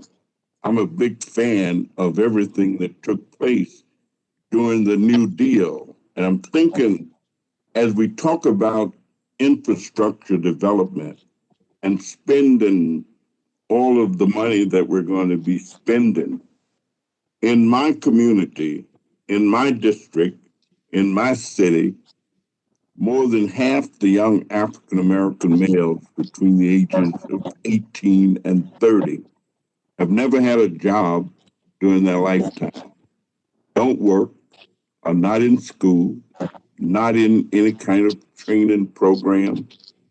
Do you see opportunity for any public sector employment in all of this? One of the features, quite frankly, of the New Deal dealt with some public sector employment that got people started, and then they were able to form these partnerships that we talk about. So what's your take on that? Well, thank you, Congressman Davis. And for those of you who don't know, I have much respect and love for Congressman Davis because I went to Northwestern University and I actually worked on community service projects in his district right down the street from his office. So he's known me from a very young age, actually working in this space. You know, Congressman, I think it goes back to a lot of the things that you used to talk about in the past, which is giving people a second chance if they were ex-offenders, but giving people a second chance at life. We all know, particularly for African-American males, that we have to find ways to improve upon their workforce development opportunities, given the plethora of experiences that they have. So there's a couple things that I would offer, which I think, again, kind of goes back to the previous question I was asked in terms of how do we create this runway? First and foremost, we have to move away from just a consumption idea of what this looks like, and we have to engage people on the production side of this new currency, which is our broadband infrastructure. With that being said, when we run into African-American males who may, for whatever reason, need that second chance, it's important for us to first work with the Department of Labor so that we can invest in more apprenticeships and credentialing programs. This is something that will work across the board, much like what Roosevelt did with the civilian corps, getting people back to work in areas that are protected jobs, livable wage scale jobs, and they actually lend itself to not just fiber optics installation, but to computer troubleshooting in terms of customer service. I think we can do that. But right now, to all the members of Congress, the Department of Labor doesn't even have a code for these industries in 5G. So we've got to go back and do that legwork. I also think it's important, I'll just say this in just a couple of seconds to be able to give you more time back. We need a national civilian corps that's focused on digital service. What that means is we have a national service corps, and in the Biden plan, there's money allocated to service. What if we were to actually take paid civilians and teach them some of these skills so they can actually equip their communities, Black men, to work locally, to be able to build these networks and service these networks? Congressman, I am willing to work with you on that second, third, fourth, fifth chance, because I think at the end of the day, that's how we'll get it done. Mayor Brown, could you just mention your experiences with this group of individuals, if that's Still 30, 40 seconds.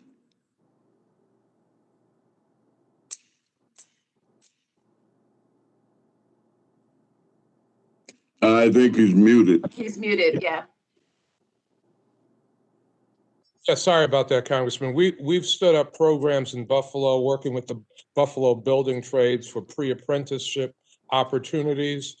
We've created employment opportunities in our public works department for members of the Black and Brown community to be able to work on infrastructure, sanitation, water, jobs like that are critically important to our community.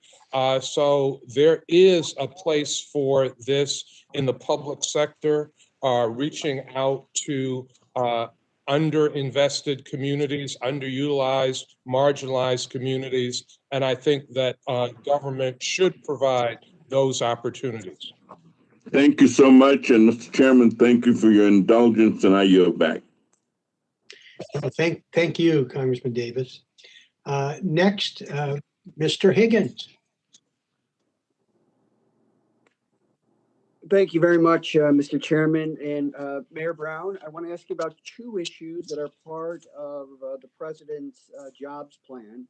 One is $100 billion to states and localities to build out high-speed broadband, and the other is water infrastructure. As you know, our city, an old northeastern city, has a lot of old infrastructure. And while these numbers for both broadband, $100 billion and $111 billion to help us replace old lead lines, sometimes the federal government doesn't give local governments, cities in this case, the kind of flexibility that they need in order to meet the objectives. And I would just say, before I give the mayor an opportunity to respond, the mayor started an effort in Buffalo right before the pandemic to replace old lead lines called roll. But obviously, the city and its bonding capacity has limited capacity to replace everything. So this could be a real inflection point for the city of Buffalo as it relates to both high-speed broadband and water infrastructure. So, Mayor, can you share with us your views and recommendations as it relates to flexibility?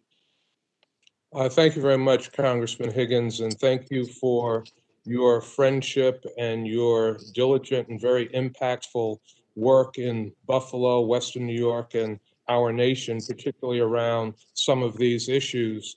When we talk about broadband, we only need to look at the experience of Buffalo during the pandemic, when we went to remote learning in the Buffalo public schools, and there were thousands of children in our school district that did not have access to the internet.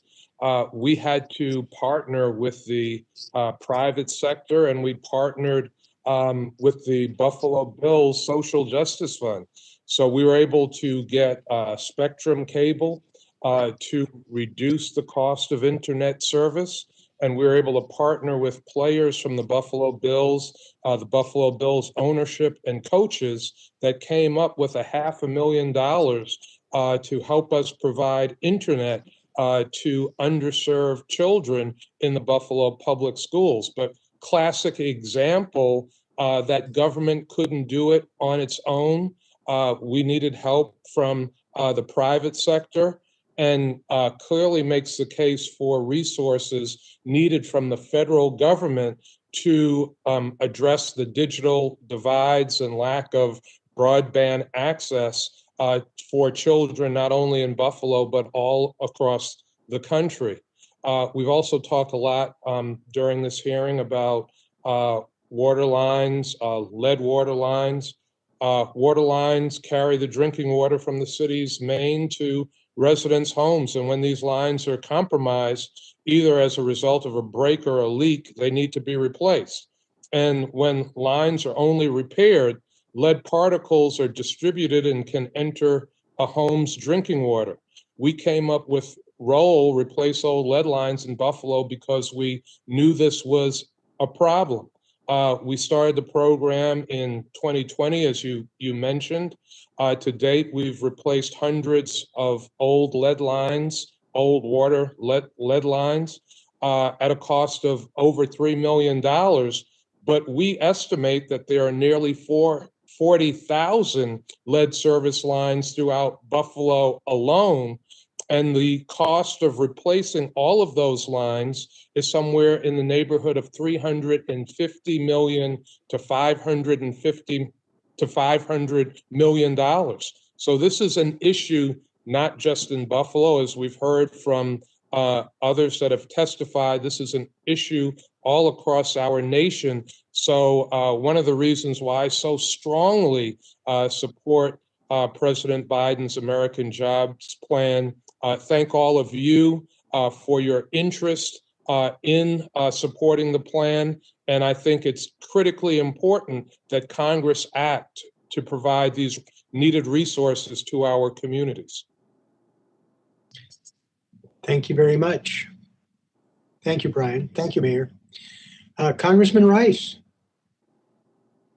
Thank you, Mr. Chairman, and thank you to all the witnesses today.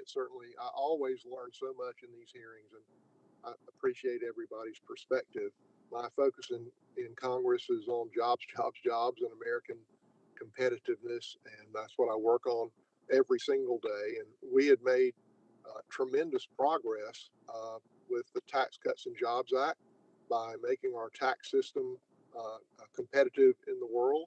Our regulatory environment, for example, responsible development of our energy resources, with cutting the size of government instead of growing the size of government, with a rebalance on the trade policy of the United States, and it was working. I mean, only a year ago, it seems like a lot longer than that, but only a year ago, we had sub 4% unemployment and record lows in unemployment for almost every demographic, for women and African Americans and for Hispanics. Everybody was doing much better because we undertook a strategy to make the country competitive. Now, next up was infrastructure. I'm all for infrastructure, but what I don't want to do is I don't want to put a title on a bill that says infrastructure when in fact it's not going to, only 10% of the money that's going to be spent in the bill is actually on infrastructure, and the rest is a massive growth of entitlement spending, just like we did with the recent coronavirus relief bill. We called it a coronavirus relief bill, but actually 10% of the money was for coronavirus relief, and most of the rest of it was for massive expansion of entitlement spending. We are paying people to stay home instead of going back to work, and it is delaying our recovery, and it is delaying opportunity for American workers.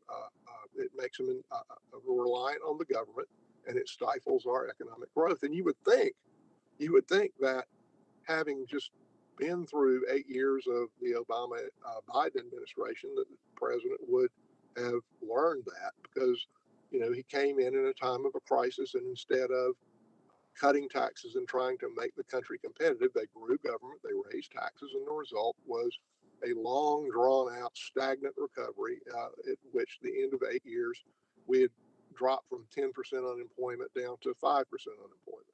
In 1 year, 13, 14 months now, we've dropped, with the pro-growth policies of the Tax Cuts and Jobs Act and other things put in place by Republican Congresses and President Trump, we've dropped from 15% unemployment down to 6% national unemployment and 5% in South Carolina. I mean, the difference in the recovery is astounding.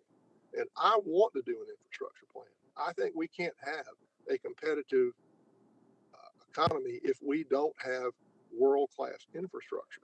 But what I don't want to do, again, is try to put lipstick on a pig and to call a bill an infrastructure plan and simply grow government, raise taxes, which would go back, which would reverse the very things that were so successful that led to record unemployment, record growth in wages, record growth in record drop in unemployment for every demographic group. Why would we reverse that and go back to the very things that stifle the economy for 8 years before. So I'm very interested in doing infrastructure.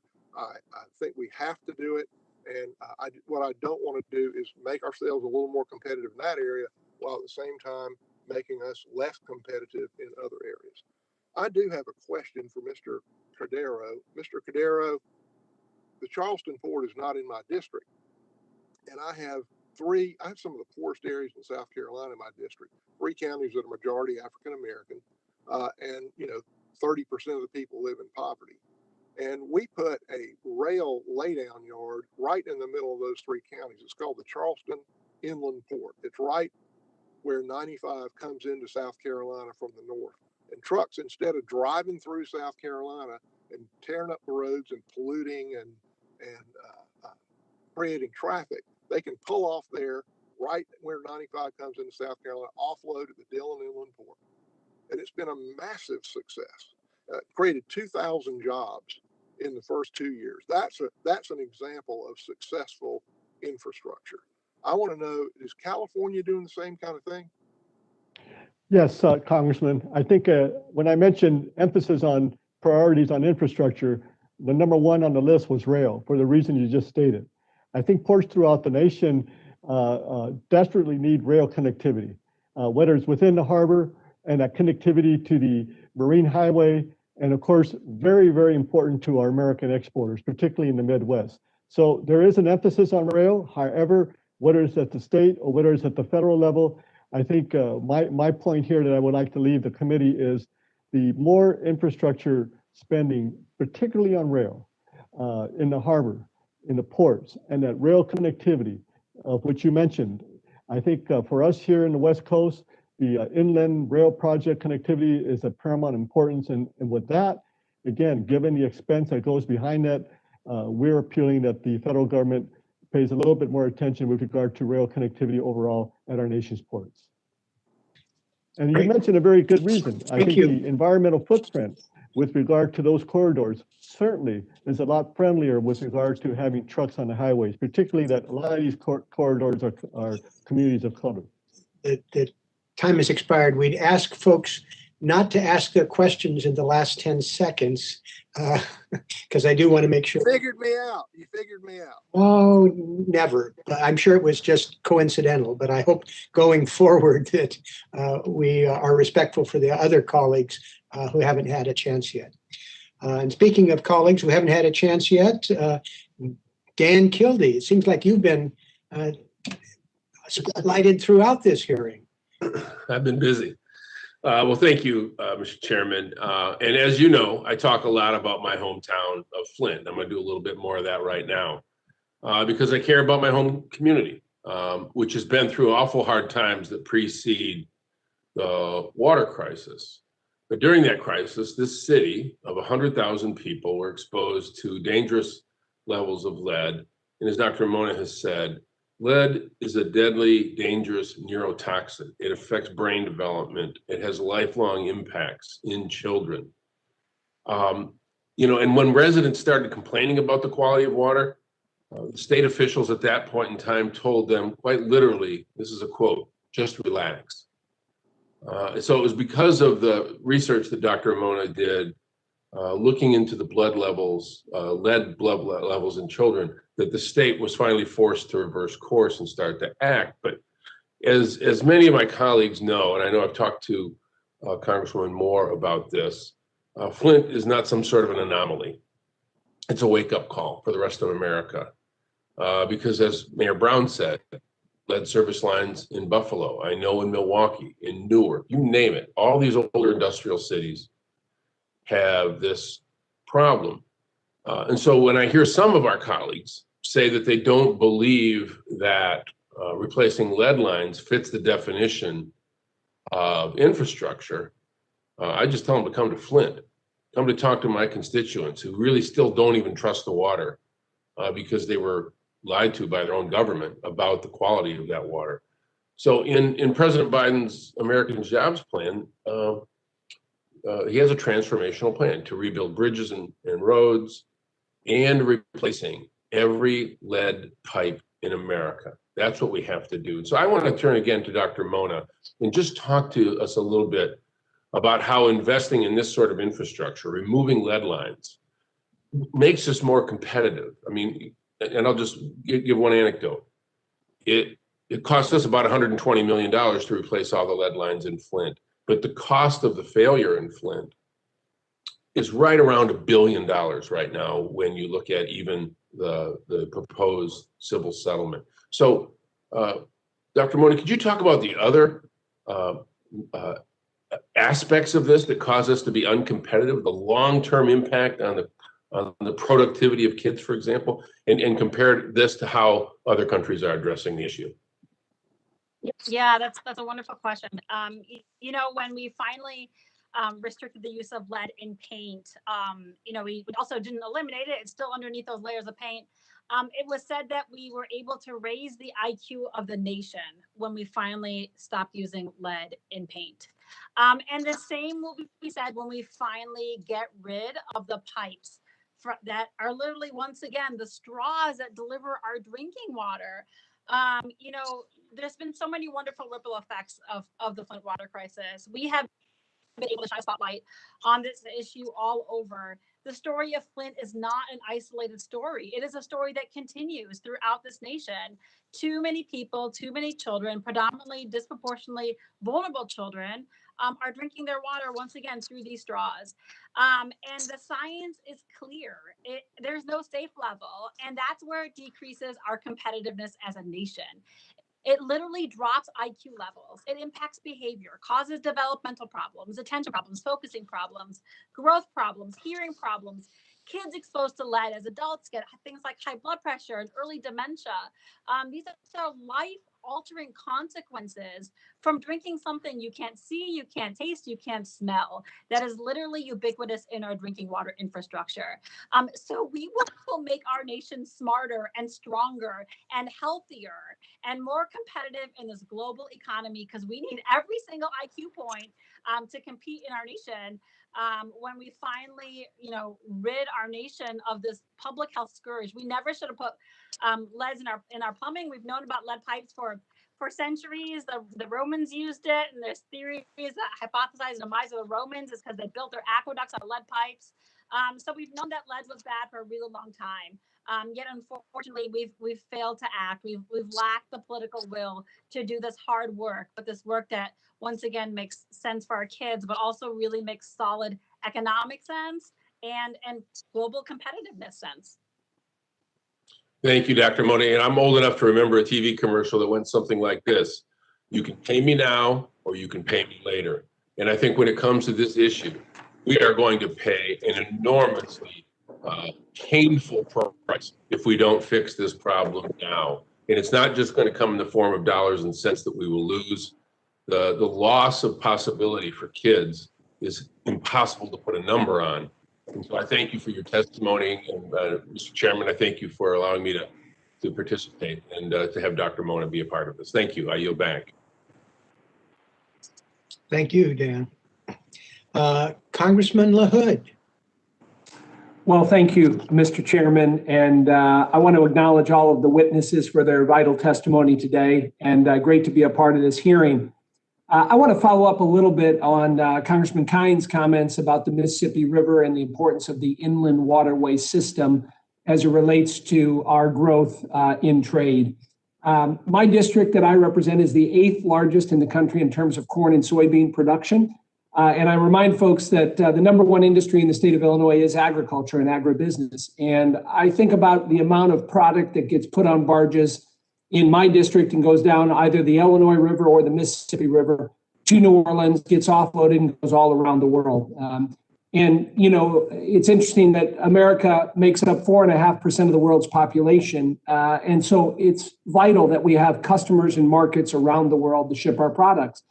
And when I think about agriculture and the amount of product that goes down both the Illinois and the Mississippi River, it's important that we invest in our locks and dams and the NEST system there.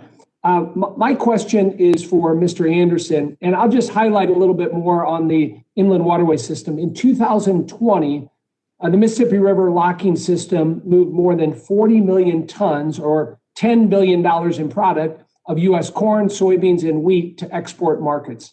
Compared to other modes, shipping via the inland waterways system saves $7 to $9 billion annually.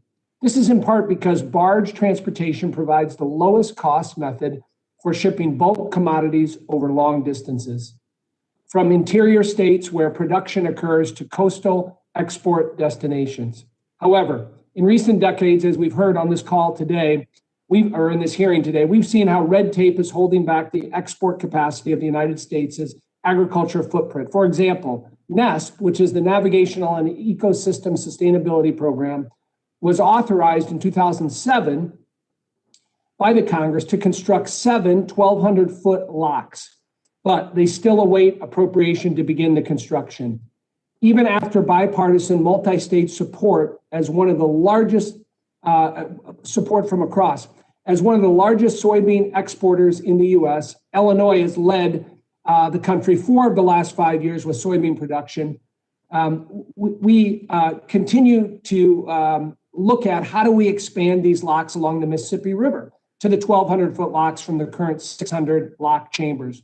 This would provide shippers with additional capacity to handle the projected rise in volume of commodity grain shipments. According to the U.S. Army Corps of Engineers' latest estimate, the cost to construct these 7 locks will be approximately $4.2 billion. However, U.S. agriculture exports are projected to continue increasing over the next decade. With this growth, maintaining reliable, efficient, and modern infrastructure on our inland waterways becomes crucial to keeping a competitive advantage in our export markets. With that, Mr. Anderson, as we look at how do we coordinate with our inland waterways system with landlocked states like Illinois, I was wondering if you could discuss the challenges you've experienced, whether that's with the delay of goods to the port or limited barge capacity issues due to inadequate water infrastructure on our inland waterways. And again, how does this harm our competitive advantage as the U.S.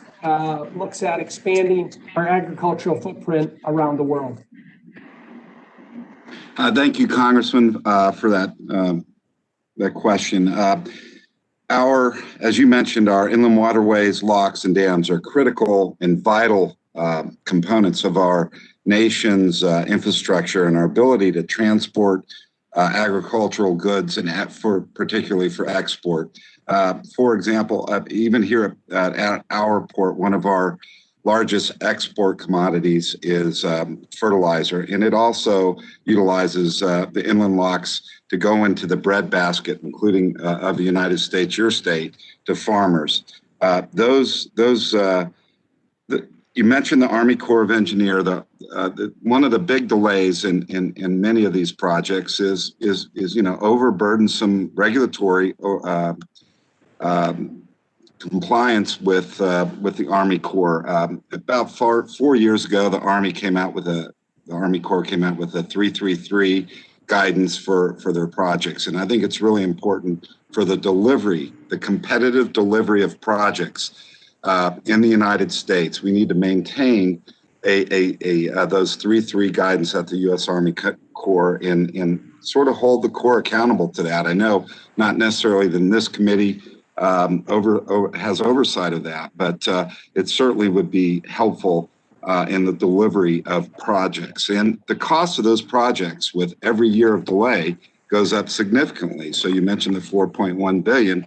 Those projects will double in 5 or 6 years if they're not funded and delivered. And our country needs inland waterway infrastructure to interconnect with the rest of the international waterways so we can be competitive with the rest of the world. Thank you. Thank you very much. Congressman Panetta. Thank you, Mr. Chairman. I appreciate this hearing, this opportunity to be able to hear from so many experts in something that is so needed, especially when it comes to infrastructure and when it comes to infrastructure for our trade. The first thing I'd like to do, Mr. Chairman, is I'd like to submit for the record a letter from the American Association of Port Authorities in support of the American Jobs Plan, if that's okay. Without objection. Thank you. Thank you, Mr. Chairman. And I want to thank my colleague and my good friend, Mr. LaHood, for that lead up to my questioning, because I absolutely agree with everything that Mr. LaHood said there. However, although agriculture may be king in Illinois, California, where I'm from, is the king of agriculture, especially when in the United States, with all due respect to Mr. LaHood. But also part of that reason is because of my district right here on the Central Coast, which everybody knows, at least there in Congress, considering my advocacy of it, is the salad bowl of the world. And infrastructure is very integral, obviously, to what we do here in the international and domestic commerce that allows us to have that title. I mean, it facilitates getting goods to market, ensuring that we can all benefit from an increased trade. I mean, it really is what makes the Central Coast the salad bowl of the world, and not just the salad bowl of the Central Coast. However, I think as we're hearing today, and as we know well, our infrastructure is facing increased challenges, from the Suez Canal to the slowdowns at our ports to the lack of available shipping vessels. It really can leave growers and producers in my district with nowhere to go if it's dilapidated. And of course, climate change is presenting many challenges to the resiliency of such infrastructure. It's especially true for ports, as we've heard from our witnesses, which are facing increased storms and rising sea levels and increased blackouts and power shutoffs. And we also must take seriously, though, our grid resiliency and encourage the building of clean energy microgrids like what's at the Port of Long Beach and their microgrid projects.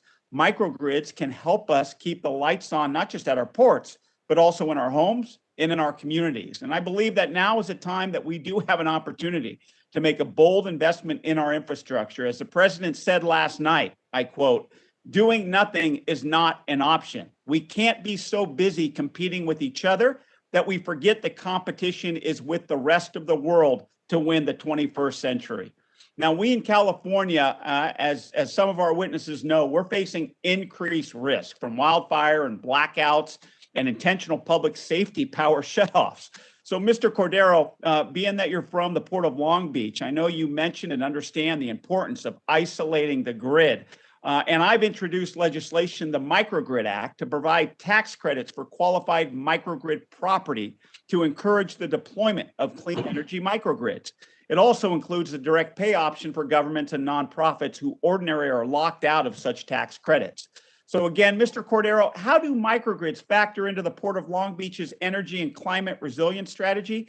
And how can they help you reduce your emissions? Well, first of all, Congressman, thank you so much. As you've mentioned, the Port of Long Beach, we are environmental stewards in these areas. We do have an energy initiative policy here, a plan of action. And the first thing I'd like to say, that it is projected that in the next decade, as we move forward to more dependency on the grid, we're going to increase our dependency on that grid 4 to 6 times. So I think one of the things that we need to do is move forward with renewable energy, microgrid projects, because as you've mentioned, it is paramount for us to move forward with system resiliency and long-term cost stability. And for that reason, President Biden has proposed an investment of about $8 billion to the grid.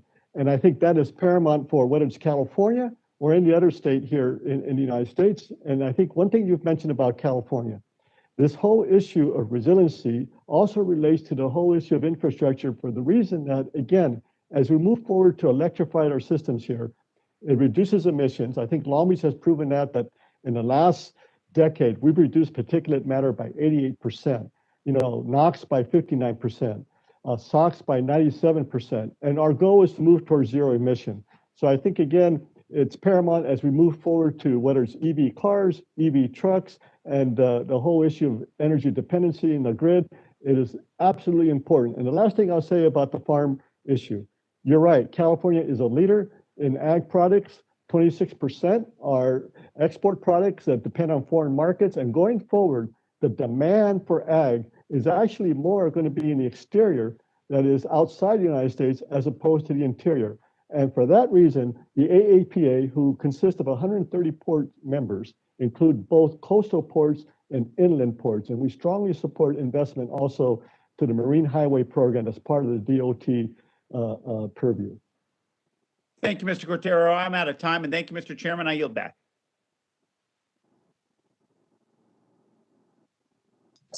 Thank you. Mr. Estes.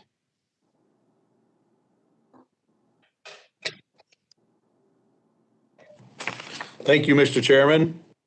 And thank you to all of our witnesses for joining us today. I find it kind of odd that we're having a hearing that's supposed to be on trade infrastructure when the majority's let so many trade tools such as GSP and MTB expire and are about to let one of our most important tools, TPA, which during the previous administration we'd recognized as a driving force behind expanding our export markets. I've said numerous times, and it bears repeating, trade's vital to the Kansas economy. South Central Kansas, not only the air capital of the world, but it's also home to many of our state's leading farmers, ranchers, manufacturers, and small businesses. Kansas exports more than $4 billion in agricultural products across the globe, from Canada to Japan and everywhere in between. Getting trade right has major implications for the families and workers I represent. For example, President Trump's USMCA trade deal has directly increased Kansans' opportunities to trade with Canada and Mexico. As two of the largest export markets for American agricultural products, the USMCA success story will benefit South Central Kansas for many years to come. If given good policy from Washington, Kansas can outcompete anyone against the world. Unfortunately, all too often, the policies that come out of Washington don't do us any good. The $2.3 trillion so-called infrastructure plan is a prime example of that. You know, with a broad definition of infrastructure, I could call my water bottle here essential infrastructure. The plan that stints with tax hikes and Green New Deal regulations will crush American manufacturers and small businesses. It's really a Trojan horse for a lot of socialist policies because only 5% of it's going to roads and bridges and smaller percentages to other types of infrastructure. Instead of focusing on building actual infrastructure that's needed to facilitate international trade and boost our economic growth, this plan focuses on that liberal wish list, including electric vehicles, tax increases on all Americans, and additional bailouts to unions. Kansas and my district and across the state don't want trillions of dollars in job-killing regulations and tax increases from Washington. They want to get the goods to market in order to provide their uniquely superior product around the world. In the not too distant past, the need for improved infrastructure was something that both parties agreed on. But today, the Democrat majority seems to be more concerned with pushing radical policies that benefit a few at the expense of hardworking families. I'm additionally concerned that the proposals to make our oil and gas producers uncompetitive in the global marketplace. Over the last 4 years, we as a nation were able to neutralize the price controls and collusion of OPEC, and we're starting down the road of energy independence. Penalizing American companies and preventing them from competing in the global marketplace will wreak havoc on our trade infrastructure. As we recover from the global pandemic, it's more important than ever that we help American manufacturers, farmers, and energy producers compete internationally. But instead of helping get our economy back to full speed, this bill has been enacted will increase countless roadblocks to growth, like higher taxes, more regulation, and an all-out assault on our energy producers. I believe we must focus on finding real solutions to help improve our infrastructure and encourage exports without tax hikes that limit economic growth. We should build off the incredible economic gains that we saw under the Trump administration by keeping our taxes competitive and reducing unnecessary regulations. These were keys to helping America create the booming economy we saw before the pandemic, and which helps so many families with job opportunities and better paychecks. I'd like to turn to Mr. Anderson for a question. You know, over the last decade, as the United States has become dominant in global energy market, we have seen U.S. energy exports skyrocket. Mr. Anderson, could you speak on the role the Port Tampa Bay has played in Florida's energy sector, and what sorts of investments can we make to further facilitate this impressive growth and make energy trade as efficient as possible? Thank you, Congressman. As I mentioned in my statement to the committee, Port Tampa Bay is an energy gateway, provides about half of the energy that is consumed and utilized in the state of Florida. So that's 22 million residents and 130 million visitors to the state of Florida pre-pandemic, which we expect to come back. Our energy infrastructure is critical, not just during normal times, but certainly was critical during the pandemic, even though we saw a significant reduction. But it is also extremely important for those of us in the Gulf of Mexico, all of my colleagues in the port, when a hurricane enters into the Gulf, and the resiliency of that infrastructure. And we've worked really hard to protect that infrastructure and be able to recover in the event of a storm, to supply the citizens the fuel that they need for not just getting back to work, but for air conditioning, for buses, for grocery trucks, whatever the needs are. And we're going to continue to do that at the port, in all of our ports. And I would just echo the comments by my colleague, Mr. Cordero. The need for investment in America's ports is critical. Give it to the men and women that work in our ports, and we'll give you a return on investment. Thank you. Well, thank you, Mr. Anderson. And Mr. Chairman, I yield back. Thank you very much. And I do look forward to having this conversation, because what we've heard from our witnesses here today, what my Republican colleagues did in terms of cutting taxes and assaulting environmental protections, didn't meet the needs of ports, didn't meet the needs of broadband, didn't meet the needs for children who are being poisoned by lead pipes. So I think we'll have a robust conversation in the committee about these dual approaches and hearing from people who are wrestling with the infrastructure deficits. I would like to turn at this point to Congresswoman Galbeni. Thank you, Mr. Chairman. Again, thank you for holding this important hearing. We know that the COVID-19 pandemic has highlighted many of the existing inequities in our country, and one of those inequities is access to affordable, reliable broadband, as many people have raised. During the pandemic, we've relied on access to the internet for everything from meeting with our doctors to virtual classrooms. And the FCC estimates that 97% of Americans living in urban areas have access to high-speed broadband. But that number drops sharply to 65% for Americans living in rural areas and 60% for those living on tribal lands. And according to the GAO, we know that the FCC overstates the availability of internet broadband service on tribal lands. So the true numbers are even worse because we haven't even talked about affordability in those numbers. I know the chairman also was talking about the need for broadband on tribal lands. President Sharp, can you speak to the impact of this lack of access to affordable broadband and the lack of access, the impact it has on tribal communities? Yes, certainly. And thank you, Representative, for your leadership in being such a champion for tribal nations in Congress. We truly appreciate your leadership.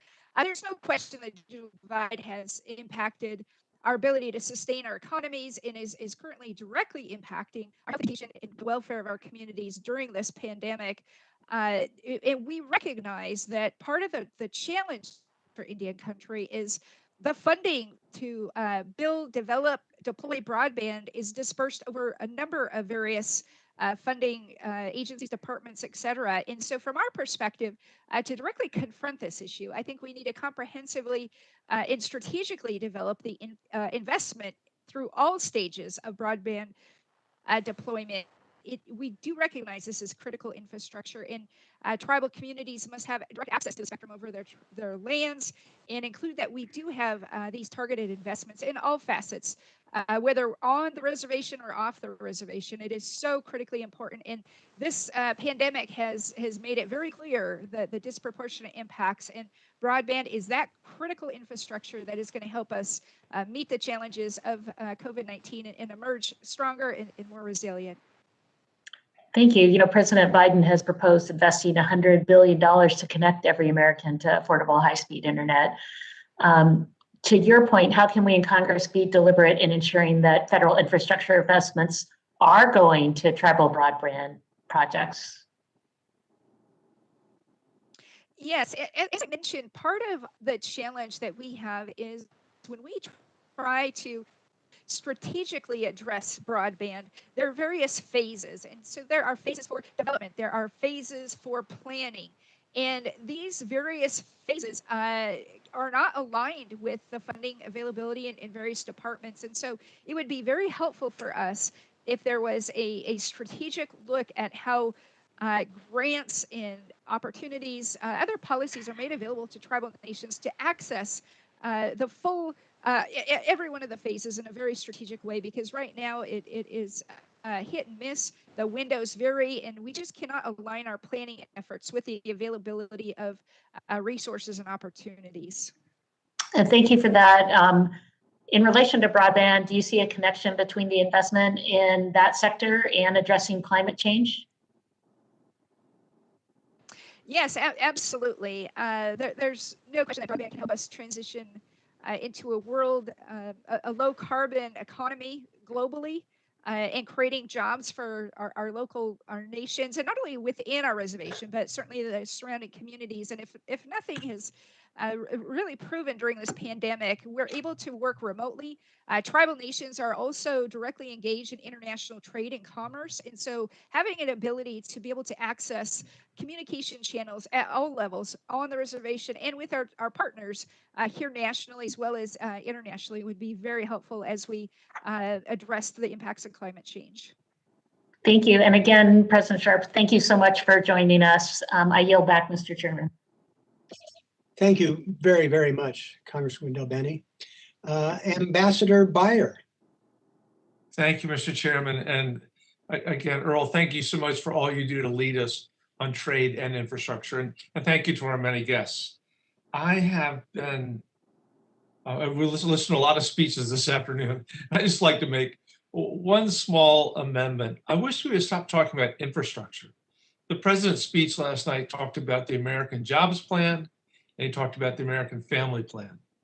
And if we could just get rid of this fake debate about the dictionary word of the meaning of infrastructure and think about investment, that this is exactly what we're talking about, is investing in America's future, investing in our economy, investing in our human capital, investing in the things that will give us the kind of rapid growth rate that we all desire. Dr. Hanna-Attisha, Mona, the president last night talked about 10 million homes with lead pipes, 400,000 schools and child care centers with lead pipes, and he pledged to have 100% of the pipes replaced as part of this plan. Is this doable? Can we find those pipes? How do we make that real?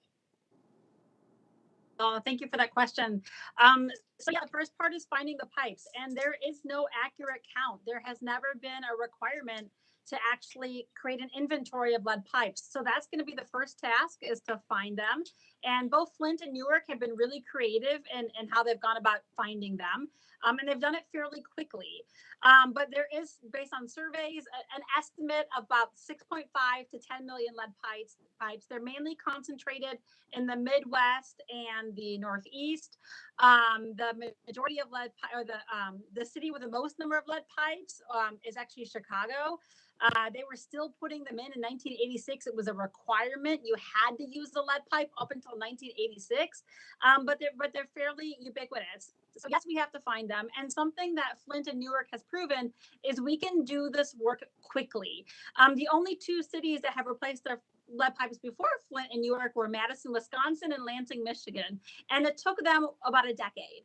And both Flint and Newark have done this in much faster time, and have been able to train up a workforce. And, you know, the plumbers, the pipe fitters, folks are ready to work. And in many of these communities, they are communities that have higher rates of unemployment and underemployment, where families don't have those living wage jobs that they need to support themselves and especially their children. So we already have great examples of how it's been done and how it can be done. We just need to put the dollars behind it. Great. Thank you very much. That's very encouraging. Dr. Turner-Lee, you know, in the Obama administration, there was a major effort to get broadband out to a lot of the underserved areas. And I'm thinking rural America specifically, and even rural Virginia specifically. And one of the pushbacks they got was they were connecting the homes that the people in the homes weren't using them, that there was an adoption problem. How do we, and obviously, you know, when you can't go to school, that helps with the adoption, right? You have no choice. But how do we match up this expansion of broadband with also an expansion of its actual utilization so they get the benefits? No, thank you for that. And you're my congressman, by the way, here in Virginia. So thank you for calling on me. I think it goes back to giving equal weight to both the deployment as well as the adoption and use buckets. And I think right now we have to level those investments so we're able to do both.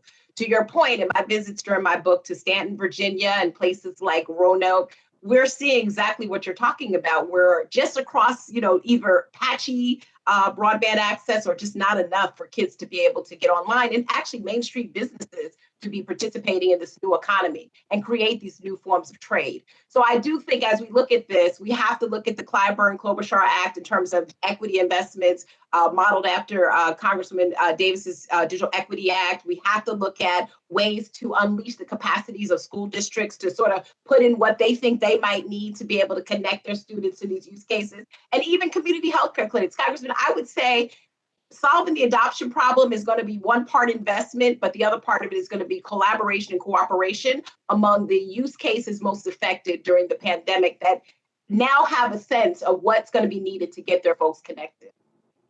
Great. Thank you, Doctor, very much. And Mr. Chairman, with respect to the 25 seconds left, I yield back. Thank you, sir. I appreciate that. Mr. Arrington appears to have disappeared from my screen. So Can you see me? Jody, are you with us? There I go. Can you see me and hear? Okay. Thank you, Chairman. Having technical difficulties on my side here, so thanks for your patience. And I appreciate the witnesses. Here's the thing. We all, Republicans and Democrats, understand the importance of infrastructure, and we all want to make the necessary and appropriate investments. I think we could also probably come to some common definition of what is infrastructure, but I think therein lies a big sticking point for us to move forward as a country and in a bipartisan way. I think when you talk about the technology infrastructure, you talk about energy infrastructure, transportation, obviously. I think those are core to what the investments we need to make. But we have to be very targeted and very judicious in prioritizing anything that costs money these days at $30 trillion in debt and counting. And so, but the problem is my colleagues, I know, who are well-intentioned in many ways and want to do infrastructure like I do, and Republicans, but to go beyond the infrastructure as traditionally defined, and as we've discussed in some part, to go into Medicaid and housing assistance and $100 billion for schools and additional funding there, Department of Commerce, $50 billion, climate science, $35 billion, $10 billion for a new civilian climate corps. Those are non-starters. We're never going to get down the road to any meaningful investment in infrastructure that way. So I assume when you're talking about, as the port authorities, especially on the call, when you talk about capital investment, that's a significant investment. And you all, unlike the government, where we can borrow and go into debt upwards of 100% of our output of our total economy, you have to make trade-offs. You have to make decisions about where you're going to put the money to give the greatest return for your stakeholders. Can you tell me, Mr. Anderson, that process, just to help guide us, what are the metrics that guide your capital investments that might be a good framework for us about building out and modernizing America's infrastructure? Just an example. Yeah, thank you, Congressman.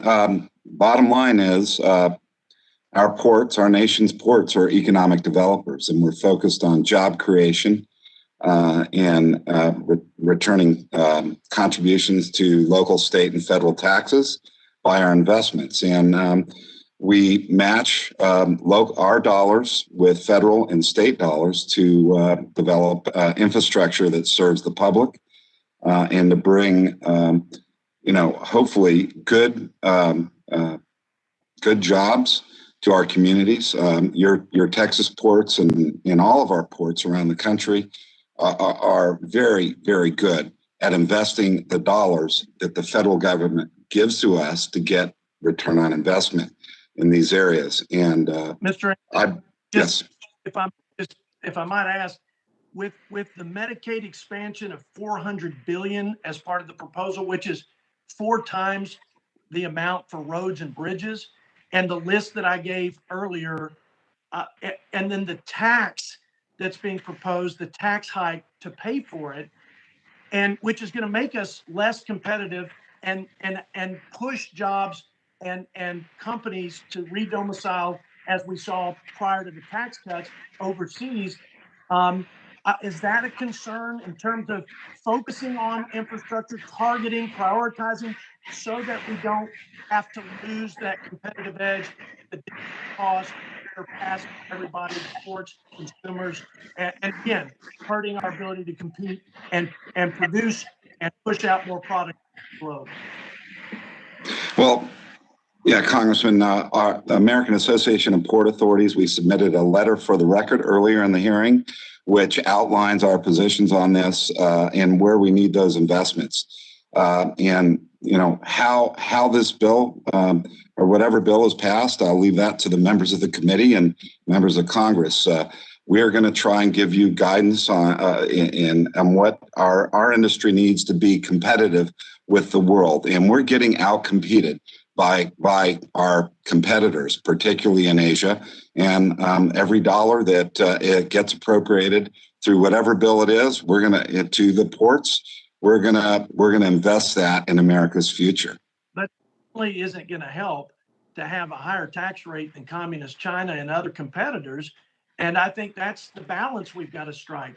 We've got to be focused on what will give us the greatest return and growth and jobs, and work on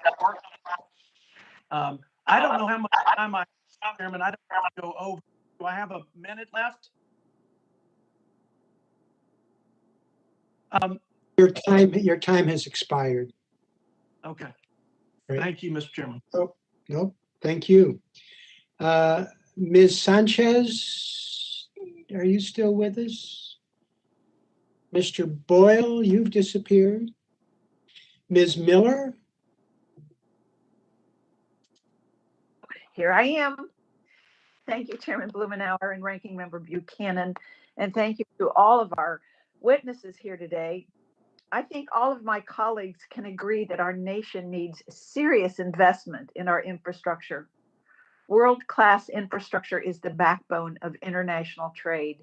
It not only allows for our goods and services to move efficiently within our own borders, but facilitates our goods and services getting out into the global economy. It is the cornerstone in creating good-paying jobs and growing our economy. As we saw in January, the administration's attack on the Keystone Pipeline not only cost thousands of jobs, but it also cut off a key link in our nation's energy infrastructure. Thanks to advancements in drilling technology, America has gained energy independence as a net exporter while also reducing our emissions. We have an opportunity to share our abundant natural resources with the world, but we need proper infrastructure in place to do so. Take our allies in Europe, for example. They import Russian gas, which according to the Department of Energy's Natural Energy Laboratories, it has a 40% higher life cycle emission profile than American natural gas transported to the same location. If we could get proper energy infrastructure here in the United States, we could not only export natural gas to our allies, but help lower global emissions. Natural gas has the ability to help developing nations come online.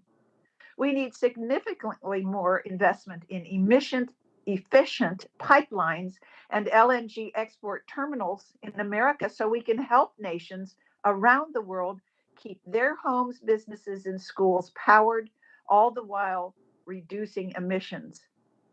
Mr. Anderson, what kind of infrastructure is needed at a port to ensure that all types of energy can reach the port and get out to sea?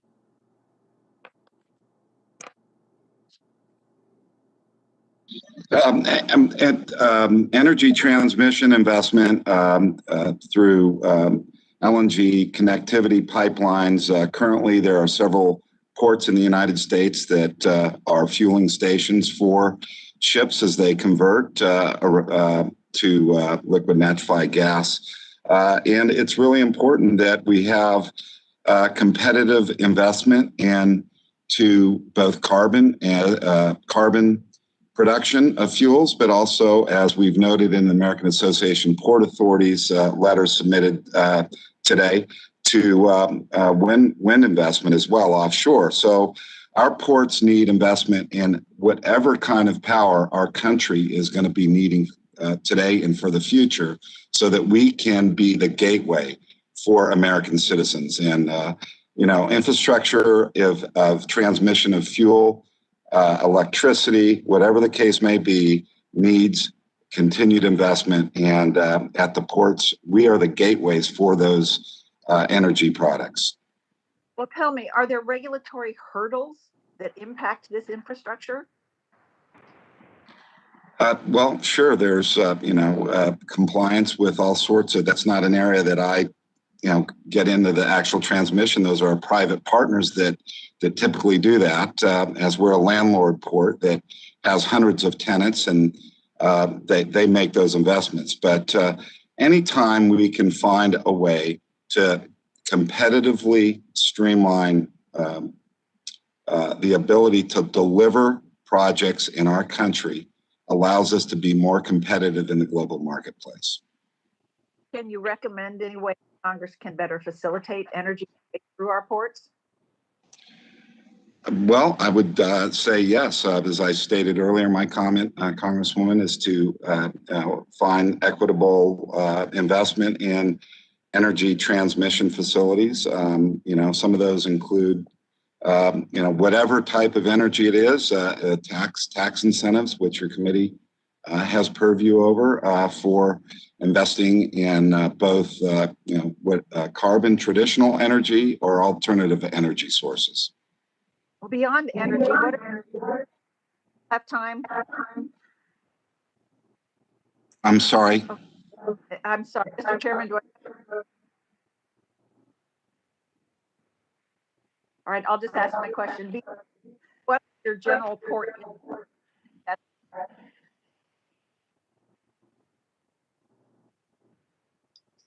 Carol, it's not through. Maybe we can circle him. You're breaking up on us. Yeah, thank you. Appreciate it. Congresswoman Moore.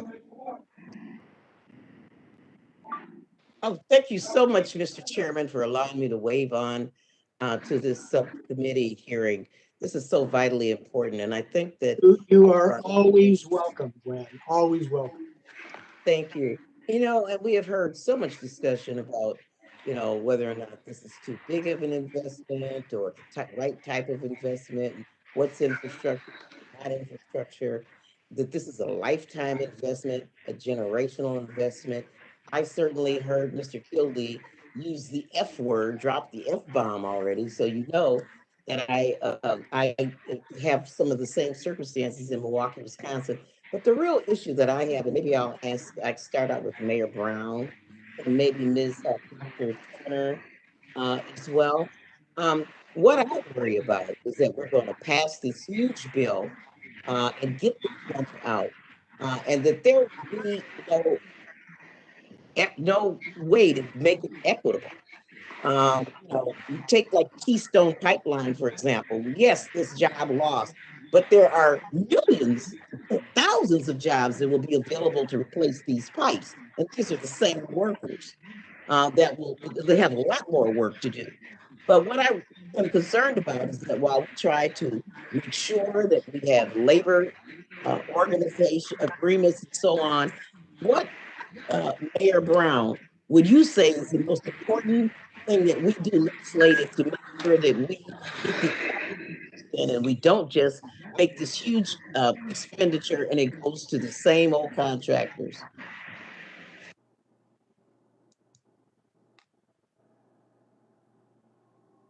Mayor Brown? I think he may be off the call now. I'm sorry. Oh, is he? Well, I would ask Dr. Turner that question.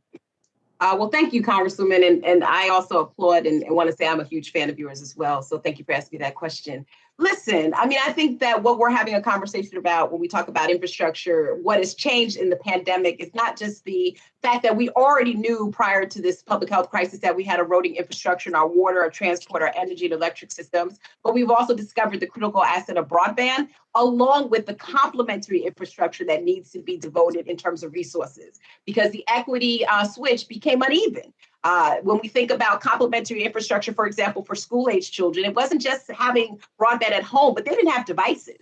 They didn't have hotspots. They didn't have what we would actually consider to be 21st century books in the K through 12 public schools among 15 to 16 million students who are going to be the workers of the future. And so it's important for us to think about the way that our society is moving, Congressman, like you said. And we have to also recognize that these new opportunities, just like agriculture and just like manufacturing from the past, are actually going to be ways to create, like you said, the new jobs of the 21st century.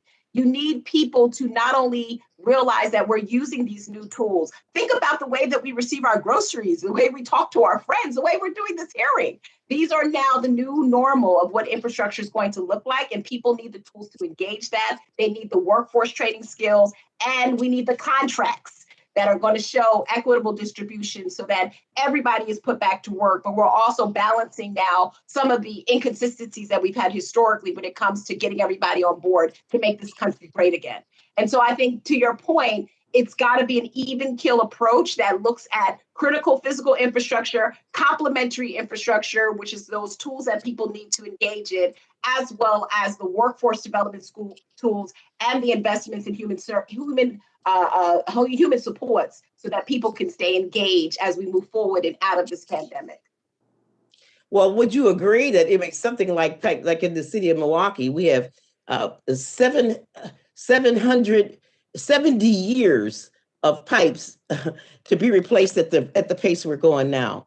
So would you agree that one of the real important principles is to be patient and not insist that this, the shovel ready projects, that we not just put this money out with some desperate effort for, to show that we're doing the right thing, but be patient so we can stand up those job training programs to do it. Yes, And that's got to be part of it. Yes, I totally agree. I think we have this opportunity with this down payment to now be very careful about how we're credentialing, how we're scaling, and how we're creating the occupational skills so that we can compete with China and other places who are way ahead in their research and development and their investment in people. It's just one of those areas I agree with you. A calculated, calibrated approach is actually going to be the best way that we leverage these investments and the way that we streamline hope back into our economy and into our communities. Thank you, Congresswoman Moore, for your patience. My time has expired. We appreciate your patience and your joining us again. I would like to express my deep appreciation for all our witnesses, for the mayor, I guess, is no longer with us, Mr. Cordero and Mr. Anderson, for having the perspective in terms of the port issues. Dr. Turner Lee, the leave no child offline sort of impetus, I think is one of the best takeaway lines for me for this hearing. President Sharp, providing the perspective of our Native American partners, our responsibilities and things we need to do. Mr. Santos, giving us some perspective at the ground level about how this actually worked. And Dr. Mona, you were worth waiting for. I tried scribbling down the factoids. It was all of this for me was extraordinarily useful, and I deeply appreciate your participation and the engagement of the subcommittee members. We're going to, at this point, conclude the hearing. We really appreciate the witnesses underscoring the need for significant federal investment. We'll refine some of these issues, but I think they're broad common themes. I'd like to thank the witnesses for your engagement with us and look forward to working with you going forward. Please be advised that members have 2 weeks to submit written questions to be answered later in writing. I don't know if you're on the hook for those or our staff, but we will share with you any questions that the members have for you. These questions and any answers you want to provide will be made part of the formal hearing record. With that, the subcommittee stands adjourned. Have a great afternoon, everyone.